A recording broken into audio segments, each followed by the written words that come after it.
Hello dear students, welcome to ATP Star Kota. और बच्चों, आज अपन पढ़ने वाले हैं केमिस्ट्री का चैप्टर 2 जिसका नाम है एसिड, बेसिस एंड सोल्ट। तो बच्चों, इसमें अपन क्या पढ़ने वाले हैं? अपन सबसे पहले पढ़ेंगे एसिड की प्रॉपर्टीज, ठीक है। इसके बाद अपन पढ़ेंगे बेस की प्रॉपर्टीज, फिर अपन पढ़ेंगे कि इनका कॉम्बिनेशन क्या करता है, और उसके बाद अपन लास्टली पढ़ेंगे सारे सोल्ट, ठीक है बच्चों। तो अपन सबसे पहले पढ़ते हैं एसिड। तो एसिड होता क्या है? तो सबसे पहले अपन देखेंगे डे टू डे लाइफ में आप एसिड कहाँ देखते हो, ठीक है बच्चों।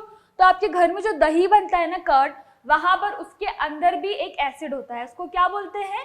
लैक्टिक एसिड, ठीक है बच्चों। इसको क्या बोलते हैं? लैक्टिक एसिड, है ना। फिर ऐसा भी होता है कि बहुत बार जब आप बायो में पढ़ते हो तो बायो में देखते हो कि जो आपका कर्ड होता है इसके अंदर कौन से बैक्टीरिया होते हैं? लैक्टोबैसिलस बैक्टीरिया होते हैं, ठीक है। तो उसके अलावा इधर इसके अंदर एसिड कौन सा होता है बच्चों? Lactic acid. और लेमन और ऑरेंजेस होते हैं उसमें कौन सा एसिड होता है बच्चों? Citric acid. कौन सा एसिड होता है? सिट्रिक एसिड, ठीक है बच्चों। अब अपन देखते हैं कि एसिड की प्रॉपर्टीज क्या होती है। कैसे पता चल रहा है कि कोई चीज जो अपने पास है वो एसिड है या बेस है? तो एसिड की 3 प्रॉपर्टीज है। तो सबसे पहले है कि एसिड्स आर सार इन टेस्ट। अच्छा, सार का मतलब क्या होता है बच्चों? लेमन कभी अपन खाते हैं तो लेमन के खाने के बाद जो आपका मुंह बनता है, जिसका टेस्ट होता है थोड़ा खट्टा और जिस भी तरह का होता है, तो उसको बोलते हैं सार टेस्ट, ठीक है। तो एसिड का टेस्ट कैसा होता है बच्चों? सार टेस्ट, ठीक है। फिर आता है, ये क्या करता है? ब्लू लिटमस पेपर को क्या करता है? रेड में चेंज कर देता है। तो बच्चों, आपका लिटमस क्या होता है? ये लिटमस जो है, लिटमस सोल्यूशन या लिटमस पेपर, ये क्या होता है? आपको एक प्लांट से मिलता है। उस प्लांट को आप क्या बोलते हो? लाइकेन प्लांट, ठीक है। इस लाइकेन प्लांट से आपको क्या मिलता है? लिटमस पेपर मिलता है। लिटमस पेपर कैसे आप करोगे? जैसे आपके पास एक टेस्ट ट्यूब है, ठीक है। टेस्ट ट्यूब में आपने यहाँ पर रख दिया एसिड, ठीक है। और अब आपके पास क्या है? आप ब्लू लिटमस पेपर लेकर गए, ठीक है। ये रहा आपका ब्लू लिटमस पेपर। ऐसे लिटमस पेपर आता है छोटा सा, ठीक है। तो ब्लू लिटमस पेपर लेकर गए। जैसे ही आपने ब्लू लिटमस पेपर को डिप किया, जैसे ही आपने क्या करा? ब्लू लिटमस पेपर को एसिड में डिप किया, तो जो पार्ट डिप किया है ना, वो कैसा हो जाएगा बच्चों? रेड हो जाएगा। क्या हो जाएगा? रेड हो जाएगा। इसका मतलब क्या है कि वो क्या है? एसिड है। रेड का मतलब क्या है? एसिड है, ठीक है बच्चों। इसकी एक ट्रिक भी है। अब आप बोलोगे मैम ऐसा तो हमको याद नहीं रहता, तो आप हमको ट्रिक बताओ। तो ट्रिक भी चलो बता ही देती हूँ। क्या है इसकी ट्रिक? अनील। अनील से आपको क्या रखना है? ए से एसिड, एन से नीला। नीला जब लाल में चेंज हो जाए तो वो एसिड होता है, ठीक है। मतलब ब्लू जब रेड लिटमस पेपर, जो ब्लू लिटमस पेपर है वो रेड कलर चेंज कर लेगा तो उसको क्या बोलेंगे? एसिड बोलेंगे, ठीक है। थर्ड आता है आपका, ये क्या करता है? H+ आयंस देता है इन इट्स एक्वस सॉल्यूशन। मतलब जैसे ही आप किसी एसिड की किसके साथ रिएक्शन कराओगे? वाटर के साथ रिएक्शन कराओगे, तो क्या करेगा? H+ आयंस देगा। और H+ आयंस दे रहा है, इसका मतलब क्या है कि वो क्या है? एसिड है। और बच्चों, जो H+ होता है ना, क्या होता है कि ये H+ आयंस नहीं देता है, क्योंकि क्या होता है? H+ आयंस ना सिंगल फॉर्म में बहुत ज्यादा अनस्टेबल होते हैं। तो ये क्या करता है? हाइड्रोनियम आयन H3O+ की फॉर्म में देता है, ठीक है। ये अपन अभी आगे पढ़ेंगे। फिर अपन पढ़ते हैं बेस क्या होता है, ठीक है। तो बेस क्या होता है बच्चों? आपने डे टू डे लाइफ में कहाँ देखा है बेस? सोप, जहां जो घर में आप सोप यूज करते हो ना, उसमें बेस होता है बच्चों, ठीक है। तो बेस का टेस्ट क्या होता है? Bitter in taste. कुछ लोग ऐसे होंगे भी सही जिन्होंने कर रखा होगा एक्चुअल में सोप को टेस्ट, तो उनको पता होगा कि उसका टेस्ट क्या होता है? बिटर होता है, ठीक है। उसके बाद ये क्या करता है? रेड लिटमस पेपर को क्या कर देता है? ब्लू में चेंज कर देता है। तो बच्चों, आपको ये याद रखना है कि अनिल में क्या हो रहा था कि वो ब्लू लिटमस पेपर को रेड में चेंज कर रहा था। बेसिस में जस्ट अपोजिट होगा। जो एक्चुअल में जो अपने एसिड और बेसिस होते हैं ना बच्चों, वो क्या होते हैं? ऑपोजिट होते हैं एक दूसरे के। क्या होते हैं बच्चों? ऑपोजिट हो रहे हैं, ठीक है। तो एसिड में क्या हो रहा था अपना कि वो जो ब्लू था वो किस में चेंज हो रहा था? रेड में चेंज हो रहा था, ठीक है मैम। ब्लू तो रेड में चेंज हो रहा था। अच्छा, अब आपका बेस में क्या हो रहा है? जो रेड है वो किस में चेंज हो रहा है? ब्लू में चेंज हो रहा है, ठीक है बच्चों। मैंने आपको एक डिफरेंशिएट करके बता दिया ताकि आपको क्या हो? इजी रहे लर्न करने में, कि जो एसिड था वहां पर तो क्या हो रहा था? ब्लू लिटमस पेपर रेड में चेंज हो रहा था, और यहाँ पर जो रेड लिटमस पेपर है वो किस में चेंज हो रहा है? ब्लू में चेंज हो रहा है, ठीक है। Next, it gives OH- ion, ठीक है। वहां पर वो क्या दे रहा था? H+ आयन दे रहा था। यहाँ पर ये क्या दे रहा है? OH- आयन, ठीक है। तो आप इसको भी यहीं पर लिख लो कि ये ऐसा होता है। जो एसिड था वो क्या कैसा था? अपना सार था टेस्ट में। और बेस कैसा था बच्चों? बिटर इन टेस्ट, कड़वा होता है थोड़ा सा, ठीक है। इसके बाद नेक्स्ट आता है आपका जो एसिड था वो अपन को एक्वस सॉल्यूशन में कैसे आयंस दे रहा था? H+ आयन, ठीक है। H+ आयन दे रहा था, और ये क्या दे रहा है? OH- आयन, ठीक है। सिंपल ये बच्चों, ऐसा कुछ हार्ड नहीं है कि एसिड बेसिस में कुछ हार्ड है। एसिड क्या होते हैं आपके सार होते हैं टेस्ट में, बेसिस वहीं पर क्या होते हैं आपके बिटर होते हैं टेस्ट में, ठीक है। एसिड जो होते हैं वो क्या करते हैं आपके ब्लू लिटमस पेपर को रेड में चेंज कर देते हैं, और उसी का ऑपोजिट बेस करते हैं कि रेड लिटमस पेपर को किस में कर देंगे, ब्लू में चेंज कर देंगे। जो आपके एसिड होते हैं जब उनको एक्वस सोल्यूशन में करवाया जाता है रिएक्ट, तो उनको क्या करते हैं H+ आयंस देते हैं, और आपके जो बेस होते हैं वो क्या करते हैं बच्चों, OH- आयंस देते हैं। तो यहाँ तक आपका कंप्लीट हो गया कि एसिड और बेसिस एक्चुअल में होते क्या है। अब अपन क्या पढ़ेंगे, इंडिकेटर्स। इंडिकेटर्स क्या, अच्छा बच्चों आप जब किसी लैब में कभी गए हो या कभी जाओगे जब हायर क्लासेस में, तो क्या होता है बच्चों वहां पर ना सोल्ट दिया, मतलब जो भी आपको दिया हुआ है सब पाउडर फॉर्म में व्हाइट कलर का होता है, ठीक है, व्हाइट पाउडर की फॉर्म में होता है। तो आपको पता नहीं होता कि कौन सा एसिड है कौन सा बेस है, किसको रिएक्ट करवा है, किसी को हम टच, कोई सोल्यूशन दे रखा है इसको टच कर सकते हैं क्योंकि वो कॉन्सेंट्रेटेड एसिड हो सकता है। तो इन सब का पता कैसे चलेगा बच्चों, इंडिकेटर से। कौन सी ऐसी चीज है जो आपको बता रही है कि इससे मुझे पता चल जाएगा कि ये एसिड है, और इससे मुझे पता चल जाएगा कि ये मेरा बेस है, ठीक है बच्चों। तो वो क्या होते हैं, इंडिकेटर्स। क्या बोलते हैं उनको, इंडिकेटर्स, ठीक है। इंडिकेटर्स क्या होते हैं, these are the substances that changes their colour smell in different type of substances. मतलब एसिड और बेस जब अपन को दिया हुआ होगा तो ये अपना कलर और अपना क्या है स्मेल को चेंज कर लेंगे, ठीक है। अब आता है इंडिकेटर्स के टाइप कितने होते हैं। तो इंडिकेटर्स क्या था, जो आपका क्या बता रहा है बच्चा, अपना कलर और क्या कर रहा है उसकी स्मेल को चेंज कर ले रहा है, तो सब पता चल रहा है कि ठीक है ये इंडिकेटर है, ठीक है। अब अपन को पता चलेगा कि एसिड में क्या चेंजेस कर रहा है, वो उसकी स्मेल को बढ़ा रहा है या कलर को व्हाइट कर रहा है, रेड कर रहा है, तो ये सब अपन आगे पढ़ते हैं। टाइप्स ऑफ इंडिकेटर्स पढ़ते हैं। तो कितने टाइप के होते हैं बच्चों, एक तो होता है नेचुरल इंडिकेटर, ठीक है। नेचुरल इंडिकेटर में मैंने आपको बताया जो लिटमस था, लिटमस आपको कहाँ से मिलता है, लाइकिन प्लांट से। जो आपका एक प्लांट होता है लाइकिन, वहां से मिलता है। लाइकिन हम बायो में भी पढ़ते हो क्योंकि वो क्या करता है नाइट्रोजन फिक्सेशन करवाता है, तो इसलिए भी आप उसको पढ़ते हो लाइकिन प्लांट, ठीक है। फिर आता है आपका टर्मरिक। टर्मरिक सब जानते हैं, हल्दी सबके घर में होती है, ठीक है। तो टर्मरिक, ठीक है। ये दोनों क्या हो गए बच्चों, एक नेचुरल इंडिकेटर्स हो गए, जो क्या हो रहा है अपन को नेचर से मिल रहे हैं, ठीक है। तो ये क्या करेंगे, फाउंड हो रहे हैं नेचर में, इसलिए इनको क्या बोल रहे हैं, नेचुरल इंडिकेटर्स। फिर आपका सेकंड आता है बच्चों सिंथेटिक इंडिकेटर। सिंथेटिक इंडिकेटर कौन से होते हैं, these are the chemical substances prepared in laboratories. जिसको अपन किस में प्रिपेयर कर रहे हैं बच्चों, लैबोरेटरीज में अपन सोल्यूशन को मिक्स करके कुछ बना रहे हैं इंडिकेटर टाइप, तो उसको बोलेंगे सिंथेटिक। ये तो अपन बचपन से पढ़ते आए कि नेचुरल मतलब जो नेचर से मिल रहा है, सिंथेटिक मतलब जो ह्यूमन मेड है, जो ह्यूमन बना रहा है, ठीक है। तो वैसे ही सिंथेटिक का मतलब क्या है, ऐसे केमिकल सब्सटेंसेस जो अपन लेबोरेटरी में बना रहे हैं। उसके दो एग्जाम्पल है फिनोफ्थलीन और मिथाइल ऑरेंज, ठीक है। ये दोनों इंडिकेटर्स अपन यूज करते हैं, मिथाइल ऑरेंज और फिनोफ्थलीन।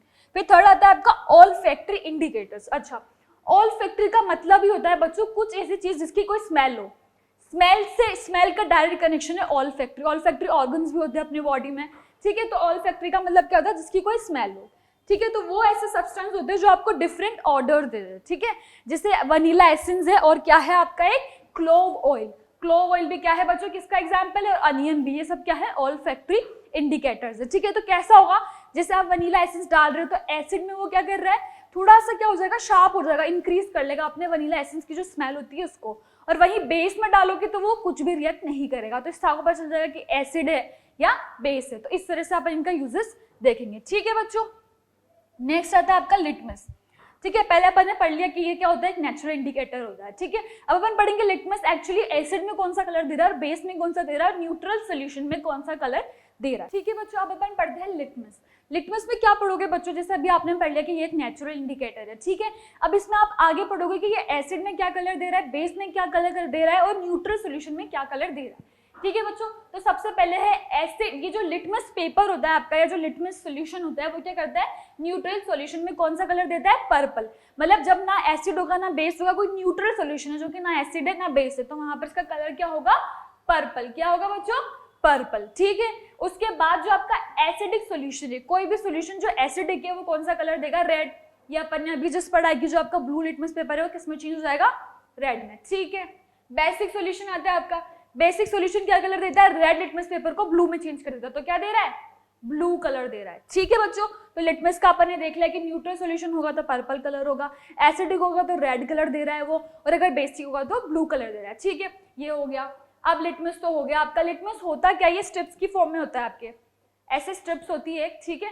तो ये ब्लू कलर की होती है और रेड कलर की भी होती है, तो आप जैसे इसको डिप करते हो तो पता चल जाता है जो भी कलर चेंज होगा, अगर ब्लू रेड चेंज हो रहा है, ब्लू जो कलर है वो रेड में चेंज हो रहा है तो एसिड है, और अगर जो रेड है वो ब्लू में चेंज हो रहा है तो क्या है बच्चों, बेस है। और अगर वो एज इट इज रह रहा है, पर्पल का पर्पल रह रहा है, तो इसका मतलब क्या है बच्चों कि वो एक न्यूट्रल सोल्यूशन है। ठीक है, इसके बाद आता है आपका क्या आता है बच्चों, मिथाइल ऑरेंज। मिथाइल ऑरेंज क्या होता है बच्चों, एक तरह का सिंथेटिक इंडिकेटर होता है। मिथाइल ऑरेंज क्या देता है, मिथाइल ऑरेंज क्या करता है, न्यूट्रल सॉल्यूशन में देता है आपको ऑरेंज कलर। जब ये न्यूट्रल है इसका नॉर्मल कलर भी ऑरेंज होता है। ठीक है, तो इसका मतलब वो न्यूट्रल फॉर्म में तो ऑरेंज कलर का होता है। ठीक है, जैसे आप इसको किसी एसिडिक सॉल्यूशन में डालते हो, कोई ऐसे टेस्ट ट्यूब है यहाँ पर जिसमें कोई एसिड प्रेजेंट है, मान लो HCl प्रेजेंट है, फॉर एग्जाम्पल अपन ले लिया HCl प्रेजेंट है। जैसे ही आपने इसमें क्या डाला, मिथाइल ऑरेंज डाला, तो इसका कलर क्या हो जाएगा बच्चों, रेड कलर हो जाएगा। कौन सा कलर हो जाएगा, रेड कलर। ठीक है, वैसे जो बेसिक सोल्यूशन उसमें डालोगे तो कौन सा कलर हो जाएगा, येलो कलर हो जाएगा। ठीक है बच्चों, अब नेक्स्ट आता है आपका फिनोफ्थलीन। ठीक है, फिनोफ्थलीन में क्या होता है बच्चों, फिनोफ्थलीन क्या होता है, न्यूट्रल सॉल्यूशन, इसका कलरलेस होता है। मतलब जिस तरीके से अपन को मिलेगा वो क्या है, कलरलेस है, बिल्कुल कलरलेस होगा। ठीक है, एसिडिक सॉल्यूशन में क्या होता है, ये वैसा का वैसा ही कलरलेस रहता है। अपन ने किसी सॉल्यूशन में डाला, ठीक है, न्यूट्रल में भी कलरलेस रहेगा, और अगर अपन ने किसी एसिडिक सॉल्यूशन में इसको डाला, मान लो कि HCl में अपन ने इसको डाला, ठीक है, तो ये क्या रहेगा, कलरलेस ही रहेगा। और अगर बेसिक में डालेंगे तो कौन सा कलर हो जाएगा बच्चों, इसका पिंक। कौन सा कलर हो जाएगा, पिंक। ठीक है, यहाँ तक अपना हो गया। अब मैम आप ये भी बता दो कि जो अपने ऑल्फैक्टरी इंडिकेटर्स थे वो कैसे रिएक्ट करते हैं। ठीक है, तो ऑल्फैक्टरी में आपको यहाँ पर बता देती हूँ। जैसे आपका वनीला एसेंस था, ठीक है बच्चों, वनीला एसेंस होता है ना, जैसे आपने किसी एसिड में डाला वनीला एसेंस को, ठीक है, यहाँ पर मैं लिख रही हूँ एसिड, ठीक है, और यहाँ पर बी का मतलब है बेस। ठीक है बच्चों, ये तो क्लियर हो जाएगा आपको। ठीक है, अब जैसे आपने इसमें क्या डाला, वनीला एसेंस डाला, तो एसिड में जैसे आप डालोगे तो क्या होगा बच्चों, उसकी जो स्मेल है ना वो इंक्रीज हो जाएगी। जो भी उससे आपको एक स्मेल आ रही होगी, स्मेल जो होती है वनीला एसेंस की, वो क्या हो जाएगी, इंक्रीज हो जाएगी।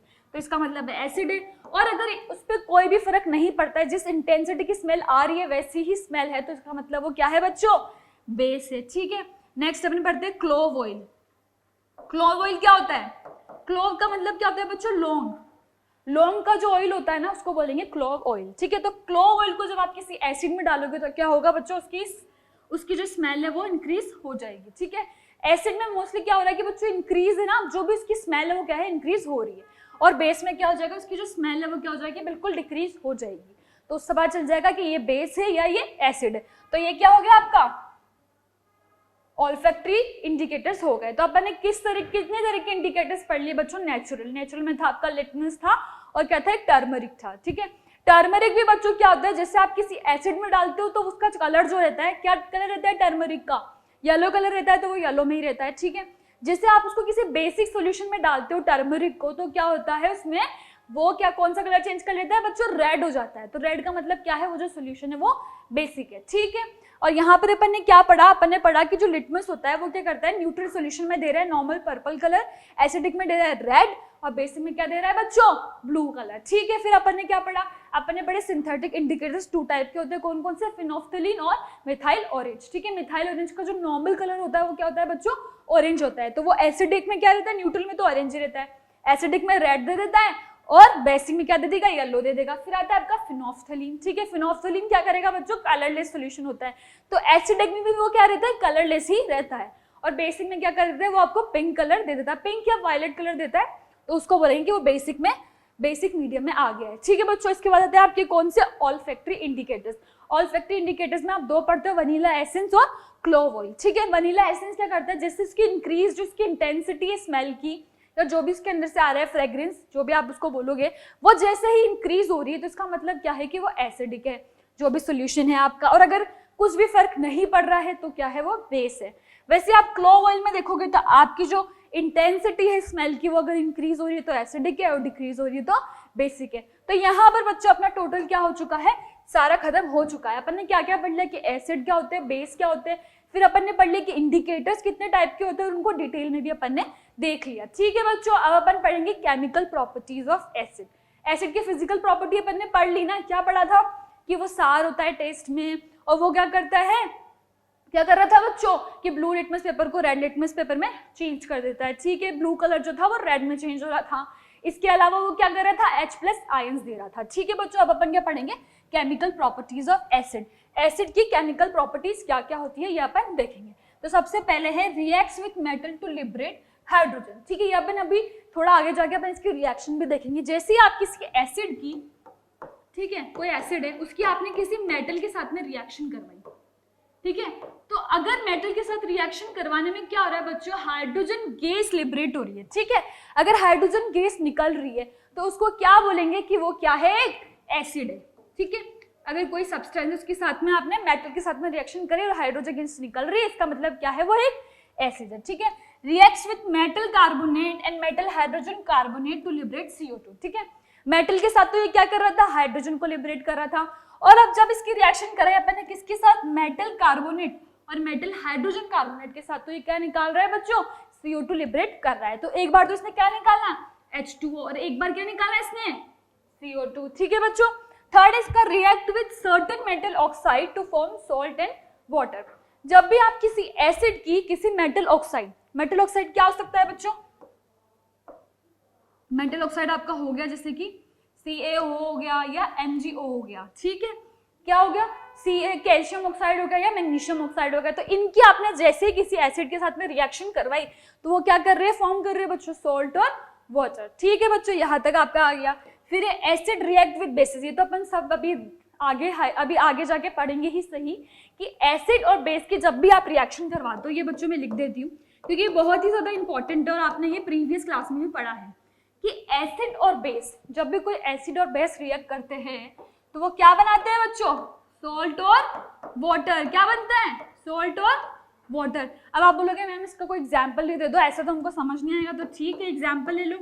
HCl ले लिया आपने, NaOH एक बेस है, HCl क्या है आपका, एसिड है, NaOH क्या है, बेस है, इससे क्या बन गया, NaCl, सोडियम क्लोराइड। जो आप नॉर्मली, जो आपके कंजम्पशन में जो आपका नॉर्मल सॉल्ट होता है वो क्या होता है, NaCl ही होता है, ठीक है बच्चों। अब अपन पढ़ते हैं थोड़ा डिटेल में, क्या पढ़ेंगे अपन कि जो जो अपने पास एसिड अवेलेबल है डे टू डे लाइफ में, वो अपन को उसका सोर्स क्या है, ठीक है बच्चों।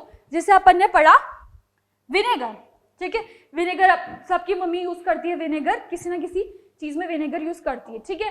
तो विनेगर को कहाँ से मिलता है अपन को, कौन से एसिड से मिलता है, एसिटिक एसिड से। कौन से एसिड से मिलता है बच्चों, एसिटिक एसिड से।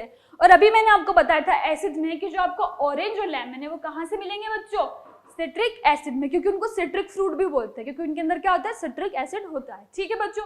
फिर आता है आपका क्या आता है, रेंसिड बटर। जो आपका बटर होता है ना, बटर में कौन सा एसिड होता है बच्चों, ब्यूटायरिक एसिड। कौन सा एसिड है, ब्यूटायरिक एसिड, ठीक है। इसके बाद आप पढ़ोगे, क्या पढ़ोगे बच्चों, थर्ड पॉइंट। थर्ड पॉइंट क्या है आपका, फॉर्मिक एसिड, ठीक है।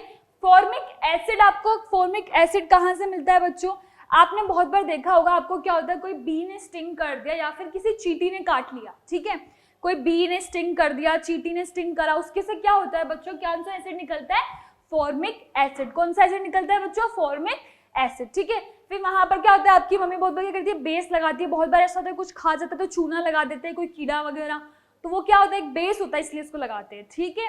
तो एसिड और बेस को लगाने का मतलब क्या है कि एसिड और बेस साथ में मिलेंगे तो क्या होगी, न्यूट्रलाइजेशन रिएक्शन हो जाएगी। ये जो अपन ने देखा था ना अभी कि एसिड में जैसे ही मैंने बेस मिलाया तो क्या बन रहा था बच्चों, सॉल्ट और वाटर, तो क्या हो रहा था, एक न्यूट्रलाइज हो रहा था। जो एसिड का जो रिएक्शन है और जो बेस का रिएक्शन है, दोनों साथ में मिलकर क्या कर रहे थे, एक न्यूट्रलाइजेशन रिएक्शन कर रहे थे, ठीक है बच्चों। ये लिख रखा न्यूट्रलाइजेशन रिएक्शन होती है एसिड और बेसिस से मिलके जो बनता है, ठीक है। तो वैसे मैंने आपको बताया, जैसे आपको कोई बी ने स्टिंग कर दिया, किसी आंट ने स्टिंग कर दिया, तो आप क्या करते हो, वहां पर बेस लगाते हो। तो उसमें जो एसिड होता है वो कौन सा एसिड होता है बच्चों, फॉर्मिक एसिड। ये बहुत बार आपको 1 मार्क में ये क्वेश्चन पूछ लेते हैं कि जो बी ने स्टिंग करा या आंट ने जो स्टिंग करा है वो कौन से एसिड की वजह से आपका जो स्वेलिंग आ जाती है या जो रेडनेस हो जाता है वो किसकी वजह से होता है। तो आपको क्या लिखना है वहां पर, फॉर्मिक एसिड। अब बच्चों आप लोग पूछोगे मैम ये सब इंपॉर्टेंट है क्या, सब तो हम लर्न नहीं कर सकते, तो मैं आपको बता रही हूँ कौन कौन सा आपको पढ़ना ही है। एक तो आपको पढ़ना है कि विनेगर में क्या होता है बच्चों, एसिटिक एसिड होता है। फिर आपको सिट्रस और लेमन वाला तो सबको याद ही रहता है, सिट्रस फ्रूट की लेमन और ऑरेंज में कौन सा एसिड होता है, सिट्रिक एसिड होता है, ठीक है। फिर आप ये वाला पढ़ लेना कि बी और जो आंट की स्ट्रिंग होती है उसमें कौन सा एसिड होता है बच्चों, फॉर्मिक एसिड, ठीक है। इसके बाद आप पढ़ोगे जो सोर मिल्क होता है आपका, जो मैंने आपको बताया था कर्ड में कौन सा एसिड होता है बच्चों, लैक्टिक एसिड, तो ये भी आपको पढ़ना ही है। और एप्पल्स में क्या होता है आपका, मेलिक एसिड। कौन सा एसिड होता है बच्चों, मेलिक एसिड। इसके अलावा आपका जो ऑलिव ऑयल होता है इसमें कौन सा एसिड होता है बच्चों, कौन सा एसिड होता है, ओलिक एसिड, ठीक है। फिर फैट जो होता है आपके उसमें क्या होता है, स्टीरिक एसिड होता है। प्रोटीन्स में क्या होता है बच्चों, अमीनो एसिड होता है, ठीक है। यूरिन में कौन सा एसिड होता है, यूरिक एसिड। इसके अलावा जो टर्मरिंड है क्या होता है बच्चों, ये जो आपका इमली खाते हो ना आप, इमली सबको पसंद ही होगी, इमली में कौन सा एसिड होता है बच्चों? Tartaric acid. कौन सा एसिड है? Tartaric acid. ये भी आपको लर्न करना, ये भी इंपॉर्टेंट है, ठीक है। इसके बाद टोमेटोज, टोमेटोज भी सब खाते हैं, टोमेटो सबको पसंद भी होते हैं, तो टोमेटोज में कौन सा एसिड होता है बच्चों? Oxalic acid. तो ये 5 और 4 ऐसे कुछ है जो आपको याद रखनी है। एसिटिक एसिड वाला, सिट्रिक एसिड वाला सबको लर्न हो ही जाता है, ठीक है। फिर आपको लैक्टिक एसिड वाला, बी स्टिंग वाला करना है, और इसके अलावा आपको क्या करना है बच्चों? ये टोमेटोज वाला भी करना पड़ेगा, ठीक है। तो ये 3-4 आप तो मोस्टली पढ़ के ही जाना। वैसे अगर अच्छा तो ये होगा कि आप पूरी टेबल पढ़कर जाओ, क्योंकि बहुत बार वो क्वेश्चन पूछ लेता है, इसके सोर्स पूछ लेता है कि इसमें कौन सा एसिड है, या आपको बी ने स्टिंग करा तो कौन सा एसिड हुआ, या फिर जो सिट्रस फ्रूट अपन देखते हैं उनमें कौन सा एसिड होता है, ठीक है बच्चों। तो यहाँ तक अपना हो गया था। अब अपन क्या करेंगे? क्लासिफिकेशन पढ़ेंगे कि जो आपका एसिड होता है उसको कितने पार्ट में क्लासिफाई कर सकते हैं, ठीक है। तो बच्चों उसको अपन कितने पार्ट में क्लासिफाई करते हैं? 3 पार्ट्स में, ठीक है। 1 on the basis of source. Source का मतलब क्या होता है बच्चों? कहाँ से अपन को वो एसिड मिला है, कौन सी जगह से, किस सोर्स से अपन को एसिड मिला है, ठीक है। तो उसके बेसिस पे होते हैं सोर्स की बेसिस पे। सोर्स की बेसिस पे कौन से हो जाएंगे? 2। एक तो हो जाएगा आपका ऑर्गेनिक, ठीक है, एक हो गया मैम इनऑर्गेनिक। कौन सा हो जाएगा बच्चों? इनऑर्गेनिक, ठीक है। इसके बाद आपने सोर्स के बाद किसके बेसिस पे कर दिया? स्ट्रेंथ के बेसिस पे, ठीक है। स्ट्रेंथ के बेसिस पे सब जानते हैं क्योंकि सब पढ़ते हैं स्ट्रॉन्ग एसिड और वीक एसिड्स। कौन से? स्ट्रॉन्ग। स्ट्रेंथ के बेसिस पे तो ये होता है, एक स्ट्रॉन्ग होता है और एक वीक होता है। तो वैसे ही एक स्ट्रॉन्ग एसिड हुआ और एक आपको कौन सा एसिड हुआ बच्चों? वीक एसिड हुआ, ठीक है। इसके अलावा जो आप थर्ड क्लासिफिकेशन पढ़ते हो उसका वो कौन से बेसिस से पढ़ते हो? आपने सोर्स से पढ़ लिया बच्चों, स्ट्रेंथ से पढ़ लिया। इसके बाद आप कौन से किससे पढ़ते हो? कॉन्सेंट्रेशन से। कॉन्सेंट्रेशन मतलब कोई भी एसिड है, ठीक है, अगर वो पूरा बिल्कुल एसिड, बिल्कुल जो उसका सॉल्वेंट है वो उसका एसिड ही है, तो वो कौन से फॉर्म में होगा? कॉन्सेंट्रेटेड एसिड की फॉर्म में। कौन सा फॉर्म होगा बच्चों? कॉन्सेंट्रेशन से ही कौन सा है? कॉन्सेंट्रेटेड एसिड, ठीक है। और अगर आपने एसिड में उसको वाटर को मिक्स करके, ठीक है, वाटर में, अच्छा ये बात बहुत जरूरी है बच्चों, कभी भी आप क्या करोगे? एसिड में वाटर नहीं मिलाओगे। एसिड में वाटर मिलाने से क्या होगा बच्चों? ब्लास्ट हो सकता है। तो एसिड में वाटर कभी मत मिलाना। कभी आपको लेबोरेटरी में जाने का मौका मिलता है तो ये बिल्कुल मत करना। आप क्या कर सकते हो? वाटर को जरूर एसिड में मिला, वाटर है आपका, एसिड ऊपर से डालोगे, उसको कम क्या करोगे? स्टीरिंग के साथ में डालते होगे, क्योंकि क्या होती है वो एक एक्सोथर्मिक रिएक्शन होती है जिससे हीट निकलती है। तो आपको इस तरह से उसको कंप्लीटली स्टीरिंग के साथ में डालना पड़ेगा, ठीक है बच्चों। तो कॉन्सेंट्रेटेड एसिड होता है, कौन सा होता है अपना? एक डाइल्यूट एसिड। आप कभी भी लैब में जाओगे तो आप वहाँ पर ऑलरेडी कुछ जो बीकर्स होंगे या जो कंटेनर्स होंगे वहाँ पर लिखा हुआ देखोगे कंसंट्रेटेड HCl, डाइल्यूट HCl। तो डाइल्यूट HCl का मतलब क्या है? उसमें थोड़ा जो सॉल्वेंट है वो क्या है? वाटर है। और कंसंट्रेटेड का मतलब कि वो पूरा का पूरा सिर्फ एक प्योर एसिड है, ठीक है बच्चों, ये हो गया। अब यहाँ पर अपन थोड़ा डिटेल में पढ़ते हैं, ठीक है। मैम डिटेल में पढ़ा दो। अब सोर्स क्या होते हैं? तो एसिड को जो अपन ने सोर्स के बेसिस पे क्लासिफाई करा है, तो अपन ने पढ़ लिया था कि वो 2 टाइप के होते हैं। कौन से? एक तो होगा आपका ऑर्गेनिक एसिड और एक आपका कौन सा होगा बच्चों? Inorganic acid. केमिस्ट्री होती है ना जैसे 2, ऑर्गेनिक इनऑर्गेनिक, है ना। तो ऑर्गेनिक एसिड में क्या होता है बच्चों? Acid which usually obtain from organism, जो ऑर्गेनिज्म से मिले हैं, जैसे कि अपन से मिलते हैं या किसी और ऑर्गेनिज्म से मिलते हैं, तो उसको क्या बोलेंगे? कौन सा बोलेंगे? इसको बोलेंगे ऑर्गेनिक एसिड। ऑर्गेनिक एसिड वो एसिड्स थे जो क्या होते हैं? किसी ऑर्गेनिज्म से मिलते हैं, जैसे कि कौन सा हो गया? एसिटिक हो गया, एसिटिक एसिड हो गया आपका, और कौन सा हो गया? ऑक्सैलिक एसिड हो गया, ठीक है। एसिटिक एसिड का फॉर्मूला क्या आता है? CH3COOH। आप एग्जांपल्स लिखना और फिर उसके फॉर्मूलेस भी लिखना ब्रैकेट में, ठीक है। एसिटिक एसिड क्या बोलते हैं? CH3COOH, ठीक है। और वैसे ही आपके ऑक्सैलिक एसिड को क्या बोलेंगे? COH और COH। इस तरह से होता है बच्चों, ये COOH होता है और यहीं पर एक और COOH होता है। इसको क्या बोलते हैं? आपके इसको बोलते हैं ऑक्सैलिक एसिड, ठीक है। और ये एसिटिक एसिड तो आपका है सिंपल फॉर्मूला, ठीक है बच्चों। फिर आता है इनऑर्गेनिक एसिड्स। इनऑर्गेनिक एसिड कौन से एसिड्स होते हैं? जो आपको किससे मिलते हैं? किसी मिनरल से मिलेंगे, जो आपके अर्थ क्रस्ट से मिलते हैं किसी मिनरल की फॉर्म में, तो उसको क्या बोलेंगे? Inorganic acids. और इनऑर्गेनिक एसिड्स का एक और नाम होता है, इनको क्या बोलते हैं बच्चों? मिनरल एसिड्स भी बोलते हैं। कौन से एसिड्स बोलते हैं इनको? Mineral acids. मिनरल एसिड क्यों बोलते हैं? क्योंकि ये मिनरल से मिल रहे हैं, इसलिए इनको मिनरल एसिड्स भी बोल सकते हैं। जो आप नॉर्मली देखते हो आपका HCl हो गया या फिर आपका सल्फ्यूरिक एसिड हो गया या नाइट्रिक एसिड हो गया, ठीक है। तो इसके एग्जांपल्स कौन कौन से हो गए बच्चों? एक तो हो गया आपका HCl, इसका एग्जांपल हो गया, ठीक है मैम। फिर इसका सल्फ्यूरिक एसिड मतलब बच्चों आपका H2SO4 भी इसका एग्जांपल हो गया, और एक आपका नाइट्रिक एसिड भी होता है। तो यहाँ तक अपन ने पढ़ लिया सोर्स की बेसिस पे एसिड दो तरह के होते हैं, ऑर्गेनिक और इनऑर्गेनिक। ऑर्गेनिक कौन से थे, जो ऑर्गेनिज्म से मिल रहे थे, इनऑर्गेनिक कौन से थे, जो किसी मिनरल से मिल रहे थे। ठीक है बच्चों, अब अपन नेक्स्ट पढ़ते हैं किसकी बेसिस पे, on the basis of strength. Strength की बेसिस पे आपका एसिड कितने टाइप के होते हैं। तो मैंने आपको बताया था स्ट्रेंथ का मतलब क्या होता है, कोई स्ट्रॉन्ग होता है और क्या होता है, कोई वीक होता है। स्ट्रेंथ का मतलब तो यही होता है, तो एसिड में भी यही इसका मतलब है कि जो आपका कोई एसिड है वो क्या है, स्ट्रॉन्ग है, तो उसको बोलेंगे स्ट्रॉन्ग एसिड। स्ट्रॉन्ग एसिड कौन से होते हैं बच्चों, अब इसकी प्रॉपर डेफिनेशन क्या है, acid which undergo almost complete ionization in its aqueous solution. मतलब जैसे आपने किसी एसिड में क्या करा, आपने इसकी वाटर के साथ में रिएक्शन करवाई, ठीक है, और वो क्या कर रहा है, जो H+ कंप्लीटली डिसोशिएट हो रहा है H+ आयन में। ठीक है, जैसे आपने कोई एसिड लिया, ठीक है बच्चों, एसिड को आपने किस में डाला, एक्वस सॉल्यूशन में डाला, ठीक है, डाल दिया आपने एक्वस सॉल्यूशन में। ठीक है, अब क्या हुआ, ये जो आपका पूरा जो एसिड आपने जितना लिया है वो कंप्लीटली किस में डिसोशिएट हो रहा है, H+ आयंस में। अगर वो कंप्लीटली डिसोशिएट हो रहा है इसका मतलब क्या है बच्चों, वो स्ट्रॉन्ग एसिड है। ठीक है, क्या है, स्ट्रॉन्ग एसिड है। जो भी आपका कंप्लीटली आयनाइजेशन करता है, कंप्लीटली आयनाइज हो जाता है, उसको क्या बोलते हैं, स्ट्रॉन्ग एसिड। जैसे कि आपके कौन कौन से होता है, आप हमेशा से पढ़ते हो, स्ट्रॉन्ग एसिड किसको बोलते हैं, HCl आपका स्ट्रॉन्ग एसिड है, फिर आपका sulphuric acid which is H2SO4 आपका स्ट्रॉन्ग एसिड है, फिर आपका nitric acid which is HNO3 आपका स्ट्रॉन्ग एसिड होता है। ठीक है बच्चों, यहाँ तक हो गया। अपन पढ़ते हैं इन जो अपना कौन सा था, वीक एसिड कौन से होते हैं। तो आपने स्ट्रॉन्ग में क्या पढ़ा, जो कंप्लीटली आयनाइजेशन हो रहा है। ठीक है, जिनका कंप्लीटली आयनाइजेशन नहीं हो रहा, जिनका क्या हो रहा है, पार्शियल। पार्शियल मतलब कम, थोड़ा, कंप्लीट नहीं हो रहा, बीच का हो रहा है कि हाँ थोड़ा थोड़ा कर रहे हैं, थोड़ा नहीं भी कर रहे, 50-50 हो रहा है, तो उनको क्या बोलेंगे, पार्शियल आयनाइज हो रहे हैं। तो जो पार्शियली आयनाइजेशन हो रहा है या इनकम्प्लीट हो रहा है, पार्शियल या तो बहुत ही कम या फिर बिल्कुल हो ही नहीं रहा, इनकम्प्लीट हो रहा है आयनाइजेशन, इनका हो ही नहीं रहा, तो उनको क्या बोलेंगे बच्चों, वो कौन से क्या सॉल्यूशन है, उनको क्या बोलेंगे, एसिड को वीक एसिड। वो कौन सा एसिड हो जाएंगे बच्चों, आपके वीक एसिड। जैसे आपने कोई एसिड लिया, ठीक है, वापस अगर अपन वही पढ़ रहे, आपने क्या करा, उसका एक्वस सॉल्यूशन में उसको क्या करा, डाला। ठीक है, एक्वस सॉल्यूशन में डाला तो आपका जो H+ आया ना वो कंप्लीटली नहीं आया। कितना आया, 50% आया या फिर कंप्लीटली नहीं आया। और यहाँ पर आपको क्या मिल रहा था बच्चों, 100% मिल रहा था। आपने 100% मिलने में क्या बोला उसको, कि वो तो बहुत स्ट्रॉन्ग एसिड है, क्योंकि इसकी जो स्ट्रेंथ है वो क्या है, 100% स्ट्रेंथ है। पर इसकी क्योंकि ये वीक एसिड है, क्योंकि ये आयनाइज कंप्लीटली नहीं हो रहा है, या तो ये इनकम्प्लीट हो रहा है या पार्शियल हो रहा है। यहाँ पर दिख रहे हैं ना आपको वर्ड, दो ये पार्शियल हो रहा है या इनकम्प्लीट हो रहा है, तो इसका मतलब क्या है, ये कौन सा एसिड हो जाएंगे बच्चों, वीक एसिड। जो अपन अभी पढ़े थे एसिटिक एसिड और ऑक्सैलिक एसिड, वो क्या है आपके, एक वीक एसिड है। ये रहा आपका ऑक्सैलिक एसिड और ये रहा एसिटिक एसिड। ठीक है, ये क्या है, वीक एसिड। तो इसका मतलब क्या हो गया, जो अपन ने कौन से एसिड पढ़े थे, ऑर्गेनिक। ऑर्गेनिक एसिड कौन से होते हैं आपके, थोड़े वीक एसिड होते हैं। और जो आपको कंप्लीटली मिलते हैं, जो कंप्लीटली आयनाइज हो जाते हैं, उनको क्या बोलते हो आप, स्ट्रॉन्ग एसिड। जो कि आपके क्या क्या होते हैं बच्चों, HCl होता है, H2SO4 होता है, और क्या होता है आपका HNO3 होता है। ठीक है, यहाँ तक कंप्लीट हो गया।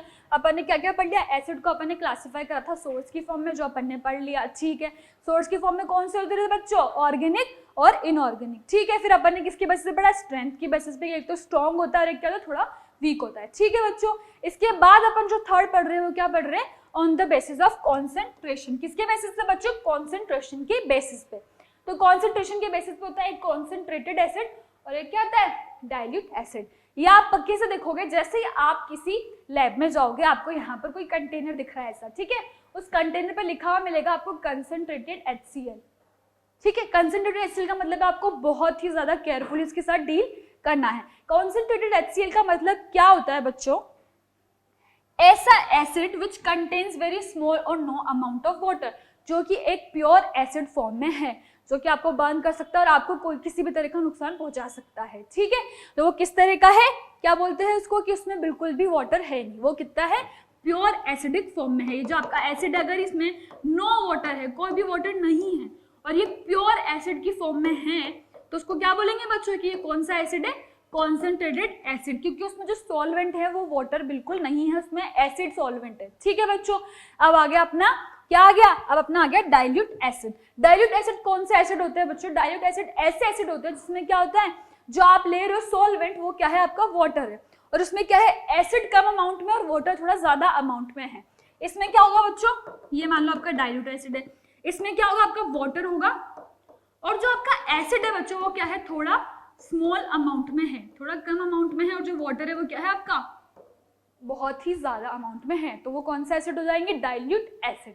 ठीक है, जो आप ले सकते हो यूज में, इतने ज्यादा हार्मफुल नहीं होते हैं। ठीक है बच्चों, इसका मतलब ये नहीं है कि उसी के साथ खेलना है या कुछ करना है, क्योंकि ये तो हार्मफुल ही नहीं है, हार्मफुल सब होता है केमिस्ट्री में। ठीक है बच्चों, इसके बाद अपन पढ़ चुके हैं कि आपकी जो एसिड्स थे उसको किस बेसिस पे पढ़ चुके हैं आप, कॉन्सेंट्रेशन के बेसिस पे, कि कॉन्सेंट्रेशन के बेसिस पे कितने टाइप के होते हैं, कॉन्सेंट्रेटेड और कौन से हो रहे थे, एक और डाइल्यूट। ठीक है, तो कॉन्सेंट्रेटेड कौन से थे, जिसमें वो प्योर एसिडिक फॉर्म में है, कोई भी वाटर उसमें इंक्लूड नहीं है, और डाइल्यूट कौन सी फॉर्म थी, जिसमें एसिड में वाटर ज्यादा इंक्लूड है और एसिड बहुत ही कम है। तो यहाँ पर आपका खत्म हो गया कि कॉन्सेंट्रेटेड एसिड और डाइल्यूट एसिड क्या होता है बच्चों। ठीक है, हाँ तो बच्चों यहाँ तक आपने पढ़ लिया था एसिड्स के बारे में। अपन पढ़ेंगे केमिकल प्रॉपर्टीज ऑफ बेसिस, जैसे अपन ने एसिड की पढ़ी थी वैसे अपन बेसिस की केमिकल प्रॉपर्टीज को पढ़ेंगे। तो यहाँ पर इसने लिख रखा है alkali react with metal to liberate hydrogen. अच्छा, एल्केलाई क्या होता है, एल्केलाई भी बेसिस का ही एक दूसरा नाम होता है। ऐसे इसमें डिफरेंस होता है, जो बेस होता है वो नॉर्मल बेस होता है, और एल्केलाई में क्या होता है, बेस के अंदर ही अपन क्या करते हैं,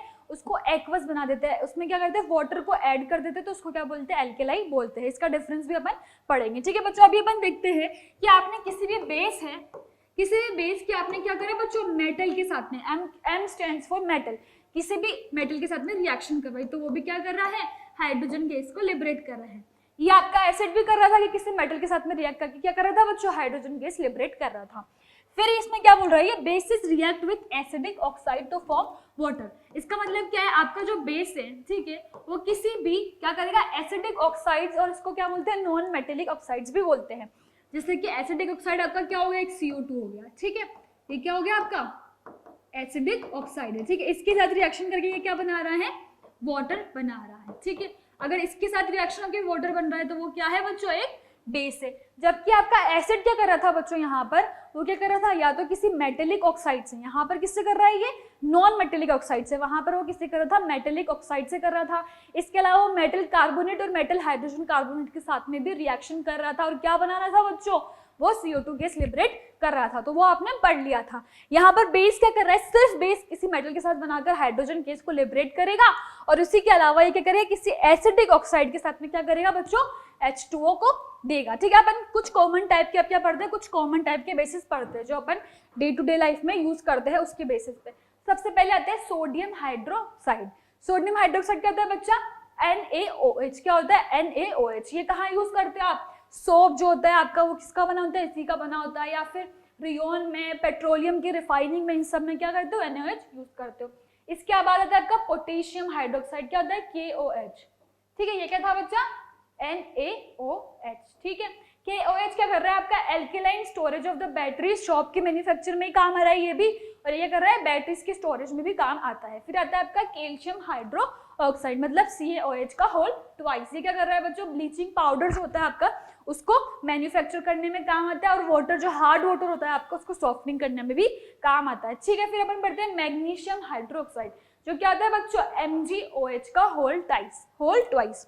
बच्चों ये बहुत इंपॉर्टेंट चीज है, मैं आपको बता ही देती हूँ।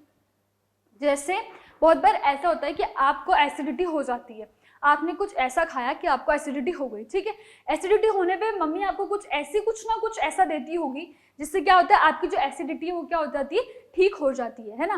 तो उसका क्या देती है यहाँ पर आपकी मम्मा, वो क्या देती है, वो देती है मैग्नीशियम हाइड्रोक्साइड, जिसको क्या बोलते हैं बच्चों, मिल्क ऑफ मैग्नीशिया। क्या बोलते हैं, यहाँ पर मैं लिख देती हूँ, जब भी आपकी एसिडिटी होती है आपको, ठीक है, तो एसिडिटी के टाइम पे क्या देते हैं, MgOH का होल ट्वाइस।